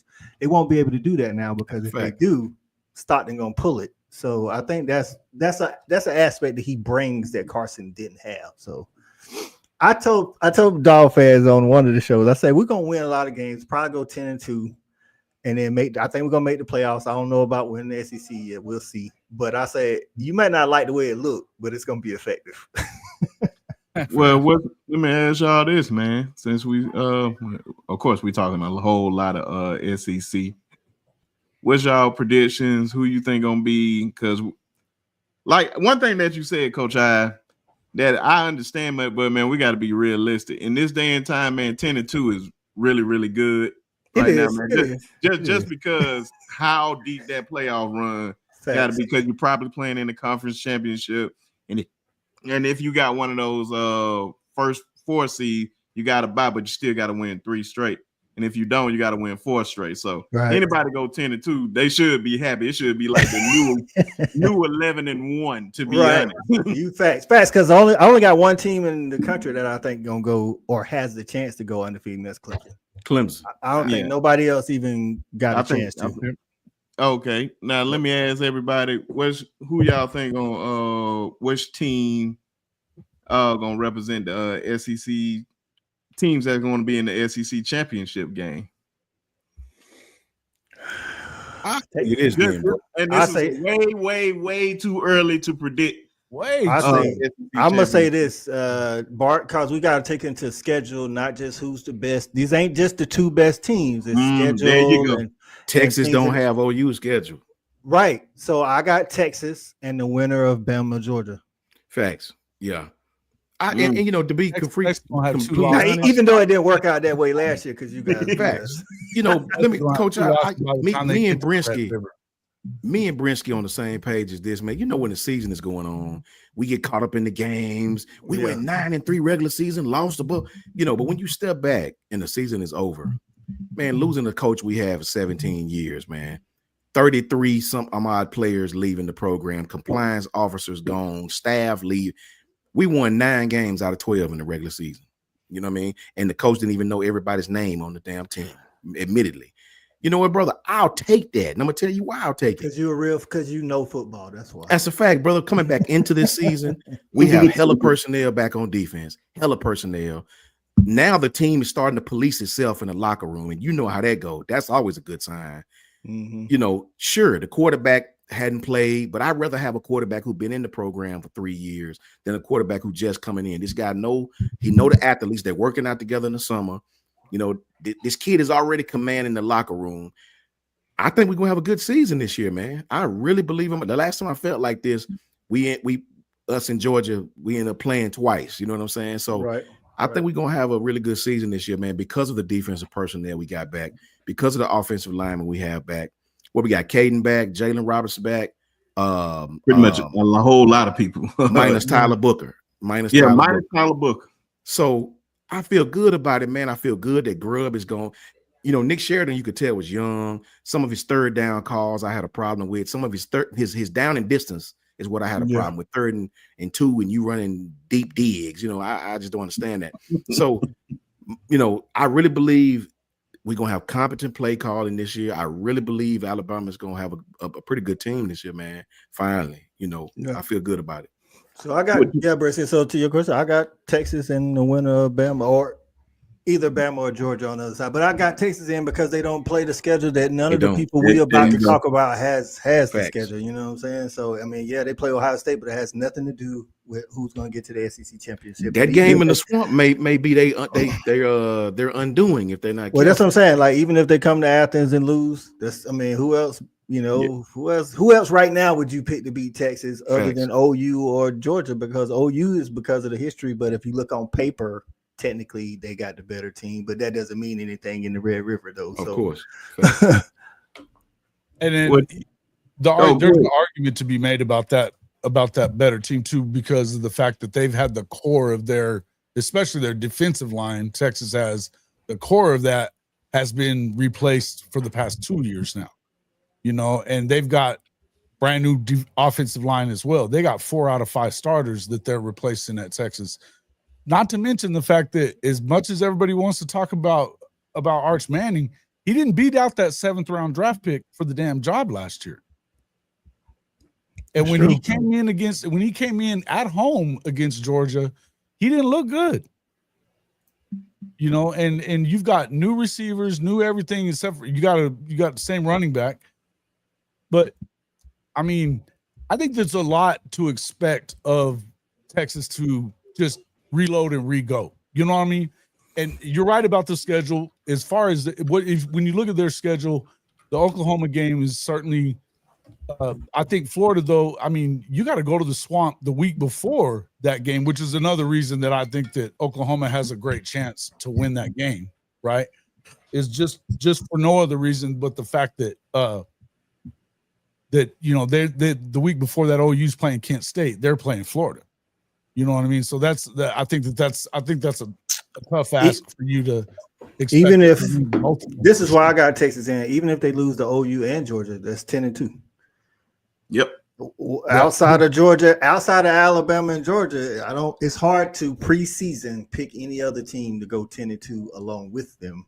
And that's why it's like I say, it's like LSU, I think it's gonna be better, but we ain't seen defense in LSU in 3 years. I think they're gonna be better, but preseason, I can't just be like LSU's defense is better, you know. And then you look at OU. No, OU schedule is ridiculous. You know, ridiculous. What I'm saying? Yeah, we just got nine top 25 teams. Right. South Carolina always has a hard schedule. Florida's got the hardest schedule, so it's like by default, out of those 3, it's hard to pick away from those 3. Hey, I tell you this, we have a 5-game stretch that I'll put against anybody's, man.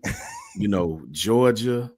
You know, beside the Vandy, but I say that because they beat us last year. They're not going to sneak up on Bama this year. But then you got South Carolina, you got LSU right after that, you got Missouri, you got who else? It's like 5 games.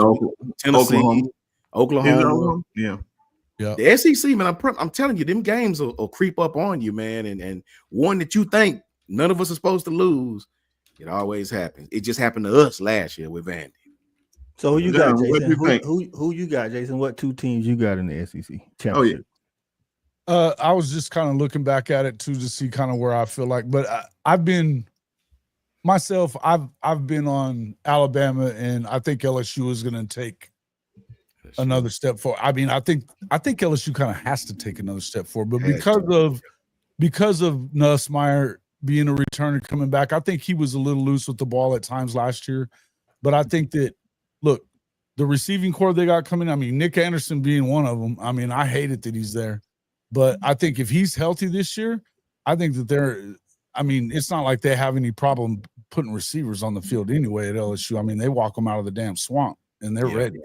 So it's like, you know, I love what they're going to be offensively. I think that if LSU doesn't find a way to get themselves into that SEC championship game deal, I think that BK may be in trouble. We were talking about hot seat stuff. I think that BK. There's big questions about whether he fits the culture, everything down there, right? Who's if you're not winning and you've got talent, all of a sudden you're not making now a 12-team playoff fixing to turn into a 16. Bro, what are we doing here? Let me get Coach Shawn up out of here, man. Because I know he got some plans. Take the fam to this restaurant right quick, man. But to Jason's point, LSU, when you look at the overall scheme of it, who's done less with more consistently?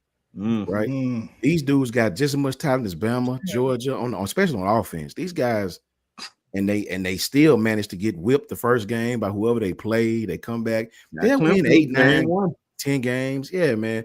LSU, it's time for them. Like, it's time, man. I get it. Their defense their defense hadn't been good really since maybe the second year to Orgeron leaving. You know that. So I don't know what's going on there, man. But listen, man, much love to all my brothers on the panel. Got some reservations at Connors on Bridge Street. Much love, Coach I. Good to see you again, bro. I'm glad you're getting back in the mix. We always, shout you out. Especially when we talk about Georgia football. You know what I'm saying? Jason, it's good to see you as well, my brother John. Good to see you. Always you, Brinsky, man. Much love to all the chat, man. You guys are awesome in the chat. Please stay tapped in with us. We about to run it up. It's getting closer and closer. And roll tide to all the Bama fans, and much love to you all, man. Brinsky, thank you. I appreciate you, my brother.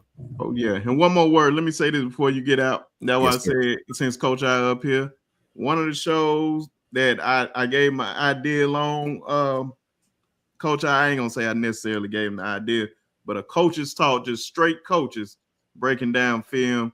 All y'all need to be on Coach Shawn channel when he do that. It's going to be on one of these weekdays. That's awesome, brother. Right. I love that, man. I'm definitely with that, man. I can't tell you much about recruiting. Yeah, me that's what I'm saying, man. I can watch their film after the fact. Yeah, I got John and Brinsky for that, man. Yeah, I got Twitter. I just go to Twitter, and if the dog fans seem happy, I'm like, okay. I'm the same way. I just reported what I see. Likewise, man. I appreciate y'all, brother. Thank you, Brinsky. Oh yeah, man. All right, brother.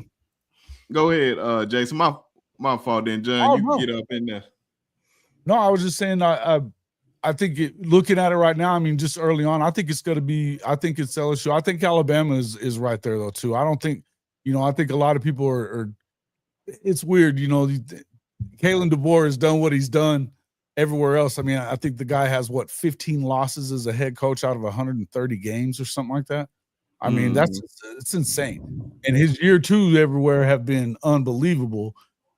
You got a guy. You've got Ryan Williams coming back. I love the receiving core all the way around. I think they got a better, one of the better offensive lines in the country. And I think that they have whoever ends up playing quarterback, I think is going to be able to throw the ball better than what you saw out of Jalen Milroe last year. And I'm not being a hater on Milroe. I think he's great. I think athletically speaking, he's on a different level.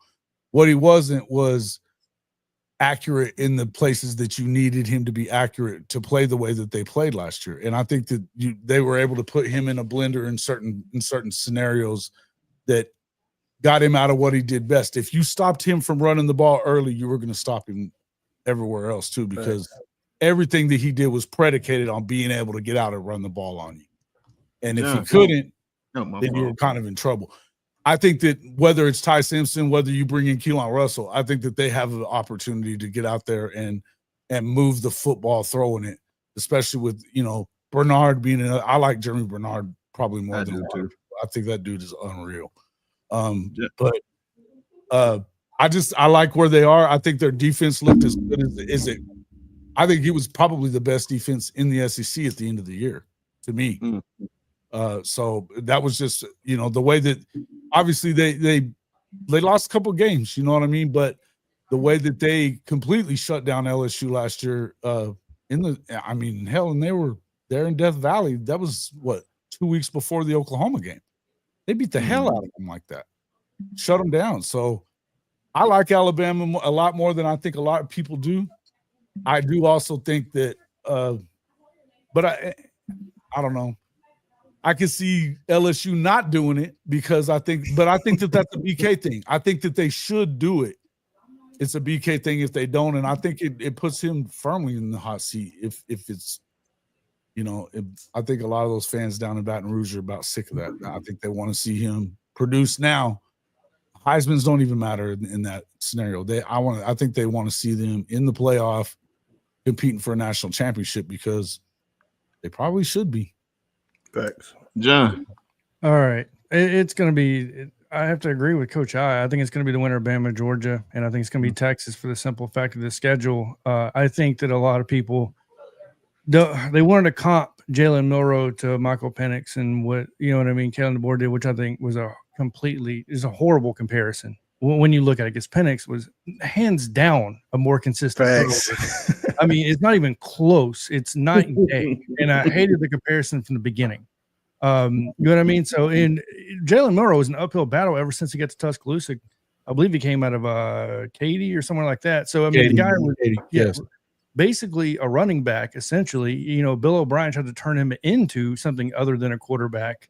And you know what I mean? He needed more time to develop a quarterback, and he unfortunately got, 3 different offense coordinators in 3 years, Bill O'Brien, Tommy Rees, right? And then you roll over into Nick Sheridan, who's a first-year play caller. So everything was guys were coordinators in name only. Yeah, exactly. So I do think Ty Simpson will get, he'll definitely look better. I think he's more of a capable quarterback in this type of system. So yeah, I think that the winner of the Bama Georgia game, and me personally, I think it's going to be between just a Gunnar Stockton, Ty Simpson. I think both teams have the talent. It's just a matter of which quarterback is going to perform to the standard you need them to perform to win that simple game. Because when you look at last year, Alabama, I discounted last year completely, and the reason why is because when I go back and watch it, they beat Georgia, they lose to Vandy. They beat LSU, immediately lose to Oklahoma. The team was not poised. The team had no idea how to win games, right? So, in my opinion, like when they needed to win them, because the one thing Nick Saban always preached about was what was it called where you weren't able to breathe after a win? I forgot, there was a terminology he used for it, basically saying you win a big game, don't start breathing easy because the next game is going to be the one that's going to bite you. And it happened, you know what I mean, all year last year when you watched it. So I think, Kalen DeBoer learned from that, right? So I don't think Kalen DeBoer is the style of coach that Brian Kelly is, which is you have talent, you develop the talent, make it better. I think Brian Kelly hasn't learned to win the big game yet, obviously, because he hasn't won the big game, or we'd be talking a different story. I'm not, and like Coach I said, I'm not going to sit here and say, well, the defense is better. I'm not going to sit here and say Garrett Nussmeier is going to have capable wide receivers. He should. The mold tells you they should have good wide receivers. The running game is good wide receivers. They have good wide receivers. Just their transfer guys are good wide receivers. I'm not saying it, but what I'm getting at is your mold is the same. You're still your mold says good wide receivers. Well, what has changed in the running backs? Because the running back play has been terrible the past couple of years in LSU. That's true. No change. That's true. So we're seeing a replica of last year's LSU team into this year with the same quarterback. So why am I going to sit there and pick LSU because they have the same team? You know what I mean? Like, no, I'm not going to do that. I'm not going to reward you for staying the same. So I mean, it's like losing and changing nothing. No, I'm not going to sit there and do that. So no, and I believe Texas, I don't, you know what I mean? Say what you want to say about Arch, but I think Texas has the schedule to favor him to look really good and give him the time to develop and progress the way he needs to. That way, by the time his schedule comes around to where it comes around to, he possibly could be in a better position to win. Fact, they don't play OU till middle of the season. Exactly. They don't play Georgia to the end of the season. Damn near. Yeah, but they have Ohio State first game of the year, and then that has no bearing on the SEC though. Even if they can get absolutely pummeled in that game and still, But the week before Red River is in the swamp though. Like I said, I think they could lose to OU and lose to Georgia, still be 10-2, and they're still in the who else is gonna be 10-2? I think nobody, if anybody's going 11-1, is probably Texas, but I don't even think they're going 11-1. I just think the two winners are going to have two losses that's just playing each other for the championship. But it's like now who's going to go 10-2, and with that schedule, even if they take the two hardest losses, they could be 9-3, but they'll only have two losses in the SEC though. Correct. So, and I think with Arch, what Quinn had over him was experience and like maybe reading defenses and things of that nature. But what he lacks in those areas, I think he's a far better passer than Quinn Ewers. So deep balls for sure. Yeah. So and I feel like he got more arm talent than Quinn. So I think, and like Jonathan said, their schedule outside of Ohio State, he'll get thrown in the fire right away. Yep. Then they'll have a couple of games to kind of correct it. You know what I'm saying? And then they get Florida, and then they get OU, and then after OU, they'll lick their wounds. They got like 3 or 4 games, and then they play Georgia. It's like the schedule just sets up for it.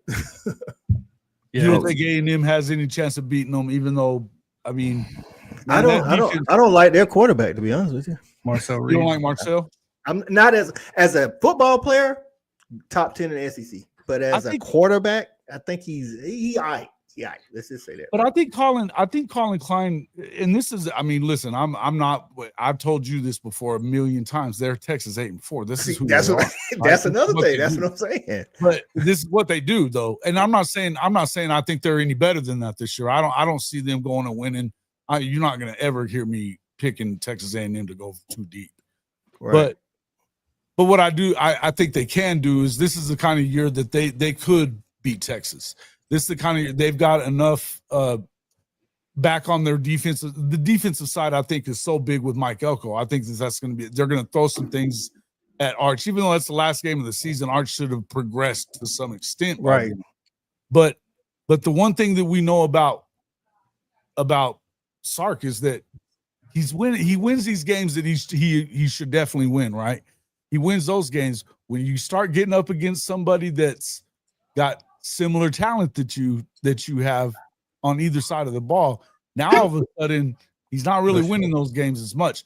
I can see them falling off on that, especially if it does go the way you're talking about. They've only lost 2 games throughout the year. They get to A&M because they're at home. I could see them overlooking them a little bit and getting bitten. I can see the same thing with the Arkansas game.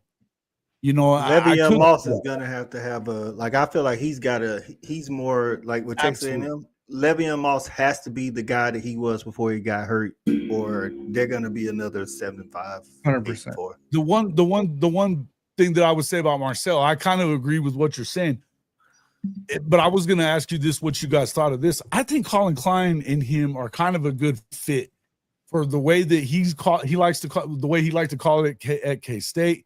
I think the way that he likes to call it there, he wants him to run the ball a little bit and not just be a passer guy or whatever, even though I think a lot of people would like to see him be more of a pure passer. I don't think that's what you're ever going to get from Marcel Reed, so why ask for that? I don't think you'd ever get that from him. I think Colin Klein that's the kind of player that Colin Klein was kind of a dual threat dude that could hurt you with his legs. I think that you might see them get a little more out of him, especially situationally, throughout the year because of who the quarterback coach and coordinator is, I guess. You're gonna know who you got. Oh, my bad, John. You're gonna know who Marcel Reed is in week 1 because they're not playing a scrub team. UTSA has been known to push teams to the limit. So Robert Taylor's a good coach. Yeah, exactly. So it's going to be that week 1 right there for A&M is going to be kind of telling, in my opinion, to how hard that team's going to play. Because Traylor gets that team to play hard every game. So I think a lot of that'll depend on what did they get in the portal though, because they have to live in the portal. Yeah, you know what I mean. They have to live there, and I don't know what they ended up getting. So I got Owen make a good point. Teams with nothing to lose. As long as, like I say, I don't know what the depth like because of this. I told Stat Guy, like, we usually do previews around this time, team previews, but it's so hard because of the transfer portal is out of control. And it's like, to be honest with you, I got 85. I ain't got a whole bunch of time to look up everybody's roster, and I can't tell you what the depth is like at A&M. Like, seasons are longer now, so it depends on what the depth like. If you ask me, like right now, without looking, I trust Texas's depth. At talent wise over A&M's depth by the end of the season, because that's the last game of the season. You know what I'm saying? So let me ask y'all this, and it'll be one of my final questions before we get up out of here. Like, who do you think? And to make it more fun, nobody off our respected teams, because I know we can just pick guys off our respected teams. But some guys that you think is going to be one of the breakout players this year in the conference. And also, on either side. Say it again. On either side of the ball. On either side of the ball. It doesn't matter. Wherever you decide, just as long as there's nobody from our respected team. Anybody. So, but I could pick somebody from Bama though, right? You can pick. You can. Yeah, I can, but you can't. Okay, Yeah. give me. I ain't gonna say breakout because we already know about him, but I think he gonna be the best. He gonna be the most consistent in the room, and that's Bernard at wide receiver. Yeah. I think Ryan Williams is easily the best talent, but I think when it comes yeah. to it, I think he's gonna be the most consistent, most relied upon, not big play, but most relied upon wide receiver in all of the SEC. Old reliable, man.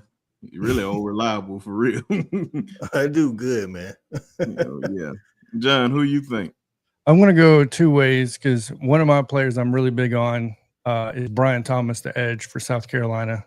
I'm really big on him. But, the one I think that sticks out to me, which Coach I already knows about because I pointed him out last time I was on his live stream, is Noah Thomas.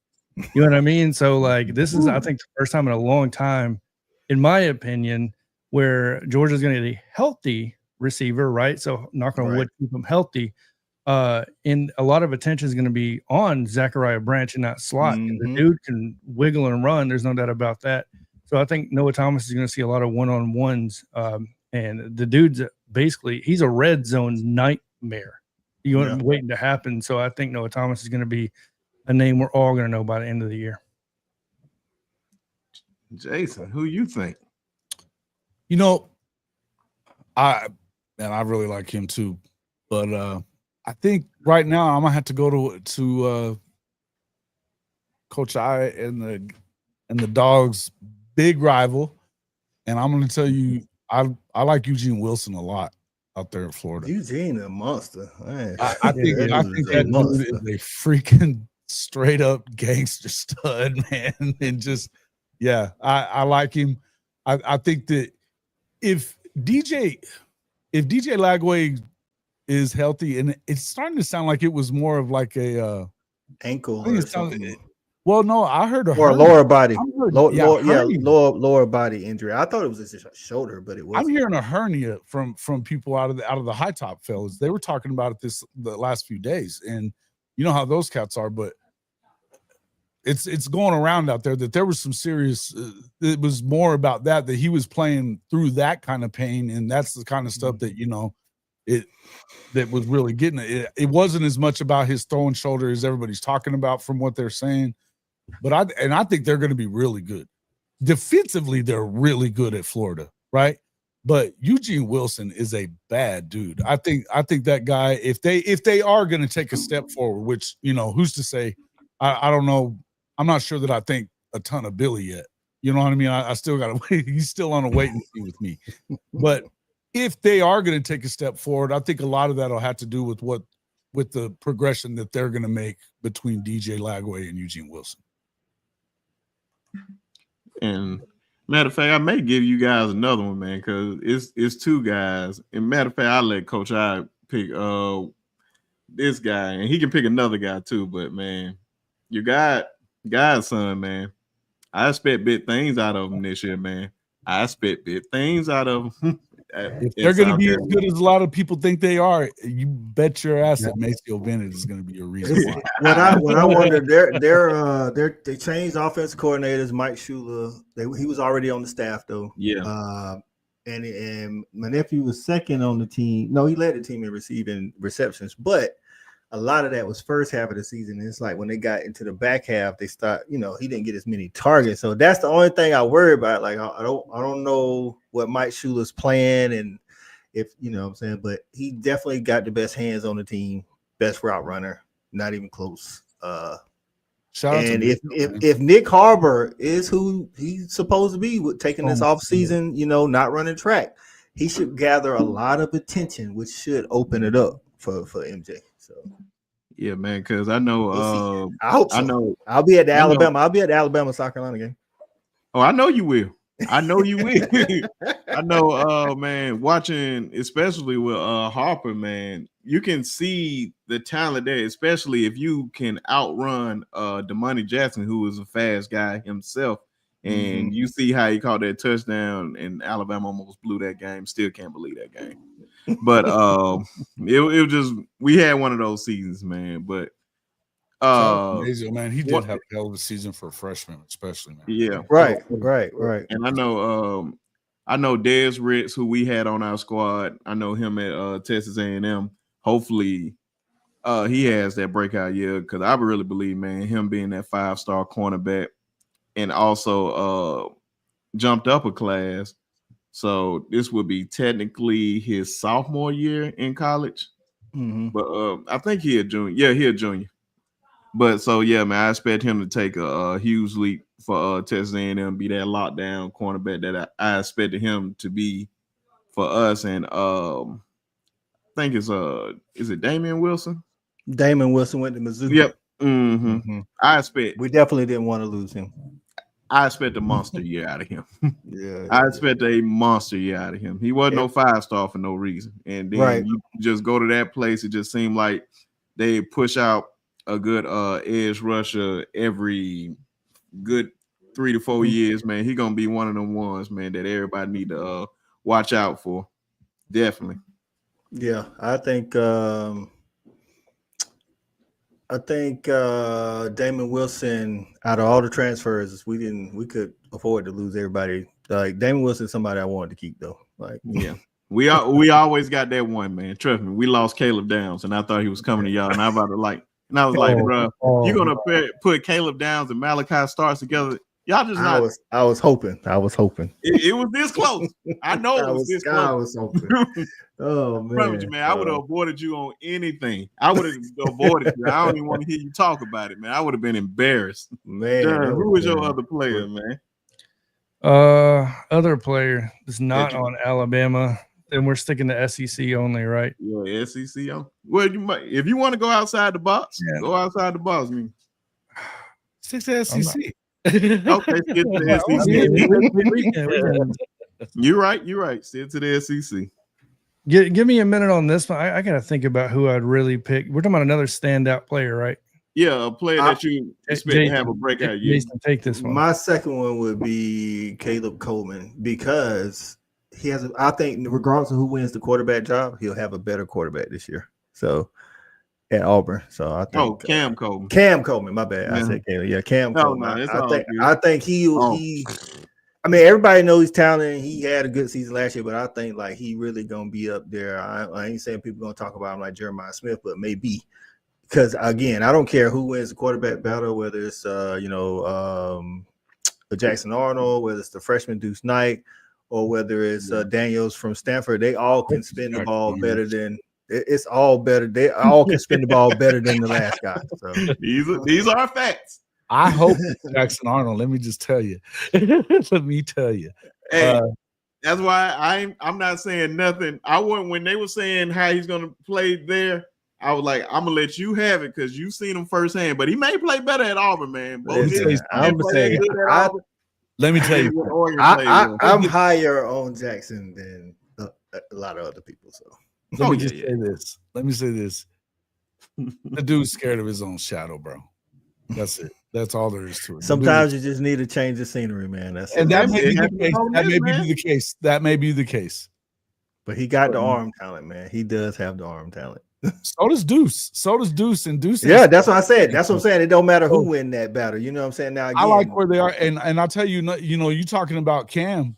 I tell you what, Nate Singleton is the real deal too. Oh yeah, coming from Georgia Tech. Eric from Georgia Tech. Yeah, I know. We got to see him up close in person. That dude is real. Real. Which a game I believe y'all had that luckiest rabbit foot in y'all pocket. That hey, game, sometimes you just own. Sometimes it's just something. Yeah, I think that Georgia Tech. That's certain. I think that Oklahoma fans we're kind of looking at it as well. We hope that we're going to see Jackson because he's on the menu. That's the kind of plus stuff. Y'all know him. Like still we know him well, and I think that I think that the defense is they'll kind of. Hopefully be able to kind of feast on him. I have a feeling that he's not going to be in that game for some reason. There's just something that tells me that he misses that one. Even if he's the guy, I think that he misses that game. I The don't only know. difference is, I'll say this: Hugh Freeze calling the plays. He's got a better play. He's got a better play caller than he had. Did he had last year? Oh yeah. Well, that's yeah. I mean, hell, you could call plays and it would be fine. I mean, come on, bro.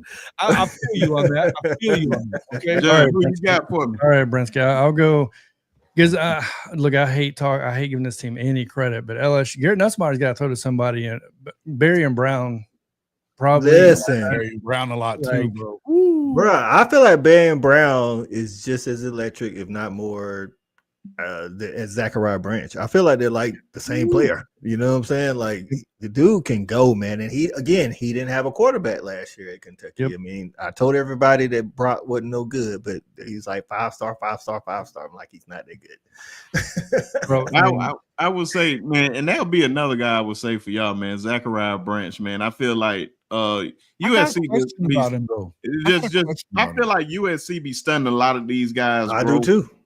Just look at Damani Jackson, man. He was one of the best cornerbacks in the country, but when he was at USC, man, he was just like he was lost in the sauce, man. Hold on. One thing that Lincoln does really good is stuff with receivers, though. I mean, he does stuff with quarterbacks, not necessarily receivers. He does good with quarterbacks. Are always because he does good at quarterbacks. Like, yeah, fair enough. You know what I'm saying? And I feel like in his second year, I think Zach is unbelievable when it comes to get him in the open field. The dude is which I think at Georgia in our offense is going to be more of let's get him the ball right now, and so he can do his thing. Whereas in Lincoln's offense, it's more you got to be like, you know what I'm saying? Like when he's at OU, y'all had route runners. You know what I'm saying? Y'all had people who could high point the ball. Like Zachariah, like that's why last year he still looked the same on special teams. Just get him the ball, let him do the work. Lincoln's great at doing the work. Like, you know what I'm saying? He does the work. You open, doing things like that. Yeah. I'm gonna say this. That's why I was struggling to I don't understand when Lincoln can scheme you open, how is it that he's not getting off on that ain't his forte. Football. That ain't his forte. I'm gonna say this just to close it out, man. The only thing I see stopping Zachariah Branch, which is hot, is very high on Georgia staff, is Mike Bobo. I feel like he'll be the one to mess it up.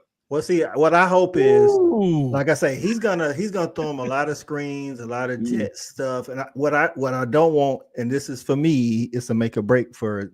You know, for a lot of other reasons for Bobo. I've been a Bobo fan forever. I went to school with the dude, so of course I'm a fan. Yeah. But I don't want him to go to the well too much with Zachariah. You see what I'm saying? Like you can't throw him the tunnel screen, the slip screen. You can't keep. You know what I'm saying? You gotta mix it up. And I'm taking him right now that he's gonna mix it up. But we're gonna see, like it, because he's been known to go to the well a little too much. But. Appreciate everybody coming in, man. Shout out to Coach Shawn, Tez, and Nick for coming through. I know they had to get up out of here. And appreciate you brothers, man, especially you, Coach I, man. Definitely need you back in the fold for real, man. Because I'm going hard this week. SEC meeting. There we go. Hey, man. And of course, man, it's my birthday week. Giving away that college football 26 this week. I don't know if it's gonna be on Tuesday or actually on my birthday on that Thursday. I really don't know yet. So because I may do a Thursday show just because on my birthday. Birthday week. Oh yeah, Thursday. Man. Thursday. If you got an iPhone, man, all you gotta do is just look at the calendar. It's gonna say July 17th. It's a holiday. That's my younger son's birthday. That's my younger son's birthday too. You see, man. Hey, man, great people were born on that day, man. Even one of my favorite directors, man, F. Gary Gray. Born on that day. F. Gary Gray. Yeah. Here we go. But yeah, man, appreciate y'all brothers, especially coming up here, especially my boy John. Now, even when he shot me, he said he was coming up here because I know he's been hella busy lately. Definitely appreciate that. And also shout out to you for doing an awesome job when you guys went down there to Dothan. I wish I was down there. Was low-key a little jealous because I wasn't there, but you guys did an awesome job. That was ridiculous. That was one of the craziest things I've done. But I'm going to let these guys shout out their channels and all that, and we're going to get up out of here. It's not yet, man. You on the 17th. Appreciate it. I appreciate that, Paul. My good old Tuskegee brethren. All right, yeah, man. Appreciate y'all having me on, man. I'm getting back in the fold. Y'all know I take a little hiatus each year. This year is a little bit longer. Your boy had a car wreck, and I'm getting back in the fold. But this week I'm going hard, man. Fan Addict Sports. Y'all see it right under my name. Y'all get over there. We're talking all things SEC. I am a Georgia alum, but I keep it a buck. We have a show. I'm going live Monday through Thursday at 8 o'clock Eastern time every day this week to talk SEC Media Days. So if your team is being talked about on SEC Media Days, then I am going to shoot all y'all the link. Y'all come over. John already said he's going to join me on Wednesday. I think that's Bama OU. Jason, if you ain't already having the show, 8 o'clock Eastern. Wednesday? Yep. I can do Wednesday. I think Bama, OU. I've got my Wednesday morning. To be honest with you, I don't even know the other two. I don't even know the other two teams. So I just know Bama and OU on the same day. They on Wednesday. So and then Respect the Hedges is Tuesday for Georgia. But I'll be going live tomorrow as well. So y'all get over there, and Stat Guy be on tomorrow talking South Carolina. You know what I'm saying? So love it. Shout out to all the former SEC players on the wall that's from the state of South Carolina that I got a personal attachment to somehow, some way. And also. Oh yeah, man. If you not busy on Tuesday, because that's when I'm really gonna definitely talk about the first 2 days of the SEC. What time you going? Because we got Respect the Heads at 8 Eastern, but we only 6:30. Okay, I'll come on for 30 minutes. Yeah. All right. Get your quick perspective. Appreciate it, Kimberly. Oh yeah, and I'm gonna put everybody link in chat as always. Easy to subscribe to. Appreciate that. Yeah, Jason Watkins, Hall of Fame college football. It's at HOF-CFB right here on YouTube. And then you can catch me at JW_HOF on Twitter.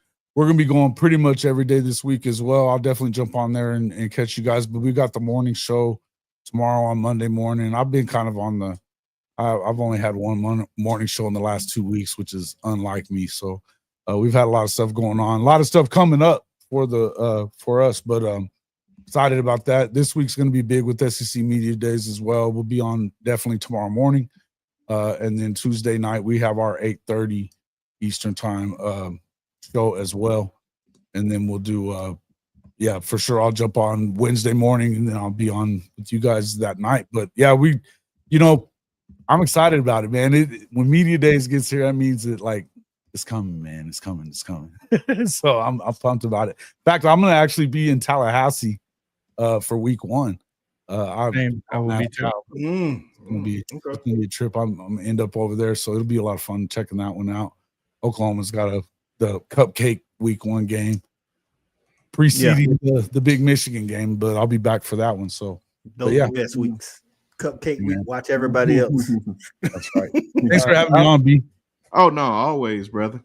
Jason, I'll see you there. I'll be in Tallahassee as well for that game. So yeah, the Bama stand is where you're going to mainly find me at. We are hosting a big event for my 40th birthday for the Vanderbilt game, by the way, in Tuscaloosa. So so if you guys want to attend that, it's going to be me and same thing, a bunch of other previous players and stuff like that throwing together an event.